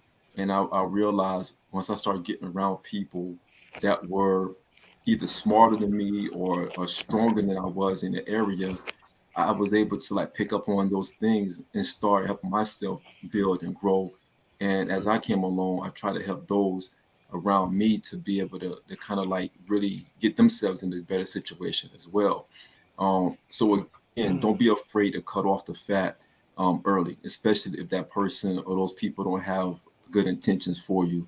Or have the mindset that you need to have, because a community can grow strong if that community is strong. But if that community is really, really weak, everybody in that community is going to be weak. It's no different than being in Section 8 in the hood. They are there for a reason, right? A lot of them, sometimes they don't have the means to get out of that situation, but a lot of times they want to be in that situation. They want to lean on the government to pay for Section 8 housing and things of that nature. So it's no different than us, right? So just put yourself around a good network, utilize that network, learn different things, absorb as much information as you can, draw knowledge from different wells, and just take advantage of people, man. Take advantage of just the connection with people, but not to the extent of being used. So that's my takeaway from it. I love conversing with people. I love learning from people, but I also love cutting people off when I feel like that time is coming past, because it still allowed me to grow even more, because that moment is already lost, right? Everybody can't be on the train when you get to the last part of the station. You got to drop off somewhere. So that's where I'm at with mine. But again, good show tonight, everybody. Thanks everybody for rocking out. Thank you guys for putting together great content for tonight. Shout out to those who rocking with us behind the scenes on the front line. Shout out to Blackjack TV channel 199, Zingo TV. Shout out to Mount High Radio. Shout out to Sylvie for the words of encouragement, and just for having our back at a time when we need more sponsors and more people to rock with us. So thank you, Sylvie, as well. And thank you all for listening. Thank you, Rika, for the comments and sharing how Merv pissed you off by going to your hotel room, taking the food during Black Bite Week. That is definitely Merv. I know that's that probably did. That had to happen. And Merv didn't even definitely happened. I'm sure that happened for sure. He probably went right up in the room, real loud and boisterous. Hey, I got some wings. He went to the refrigerator for sure. Wings. Ate the wings in front of them and walked back out the room, and they didn't see him no more for the weekend. Like that shit was scary too. That happened. I guarantee that happened. Put him on blast in the group. I just want to hear the story about how Merv got cussed out in front of 50 chicks naked. Like, you know what I mean? Right? Seriously. I want to hear that. We got to bring Rika on the show so she can share that story. Also share the story of Stats crying at the wedding and singing at the wedding as well. We need to hear that story as well. Shout out to Tina for the comments. Mark still want those hearts in the comments. He's still shooting his shot. You got it. Hey, I think you getting rejected like fucking Matumbo lately. Yeah, Mark. Hey, Mark been on his grizzly. He's been on his grizzly in my house. Mark been on his grizzly lately. We gave him the formula tonight, though, Sean. The Jordans, then pay for the Yeah. Netflix account, and then Yeah. Hey, Impossible it's- Chill. It's getting Yeah. real. It's getting real, man. It's starting to get real. Hey, the ice spot. You gotta keep it P, Mark. You're about to Give have me a extreme. I'm trying to tell you, you know. Keep it P. Hey man, as soon as I get rid of these chicks with the Ultima, you know what I mean? I'm gonna be right there. You know what I mean? You know, shit. Let's gotta get that out the way first. God help us. Give us some time, Tina. Give us some time. Mark he gonna clean up. We're gonna clean Mark up. He's gonna be right. His brother working on him. His brother working on him. And shout out to Tayson for hopping on tonight. Stacks wanted to bring Tayson on. Because Tayson is a deep brother. He doesn't know too much about power, but he's a deep brother. He actually brings a lot of he brings a lot of value. If you're a fan of Tariq, you know what I mean, that's going to be the response you're going to get. You know what I mean? Exactly. Yeah. Like, man, like for real. Man, forget Tariq, man. Whatever. I hope he get bodied. I Damn. hope they set him up, man. I hope they set him up and rob him, man. But Well, they say it's going to be a major death next week. You might I get hope the might chicks get set him your up and chance. rob him or something, man. But yeah, shout out to Tayson for hopping on tonight, man. And thanks, No problem. Becca, for letting us know you got married. We didn't know that. But thank you for sharing that with us. Wow.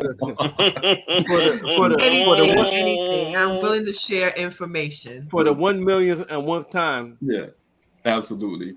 So, the 1 year anniversary is coming up, so just get ready. Y'all go ahead and mute me now. Flood the timeline. Flood the Use me on timeline. Facebook because it's about to be a whole wreck. She never stopped flooding the goddamn timeline. Yeah. We get a different picture every I goddamn week. honestly, I can't wait. Ain't nothing wrong with Can't that. wait for it. When is it? Tag what day Merv. is it? Just tag Merv. March When is it 27th. again? I cannot wait. Tag back. Tag Merv. You got to Don't tag tag Merv. Please me. tag Merv. Don't tag me for shit. Rika, you got the invite out to you. Rika is going to come on the show to tell us the escapades of Merv and Stacks in Myrtle Beach. So we can't wait for that show. But thank you all again. We're out. Oh, and one more thing, you know what I'm saying? The reason why Nigga. Sean had to break away from them dudes, man, because they kept calling him Major Pain, and he got mad at that shit. You know what I'm saying? So he had to be out. He just like, fuck y'all, I'm out. You know what I mean? We out, y'all. Hell yeah.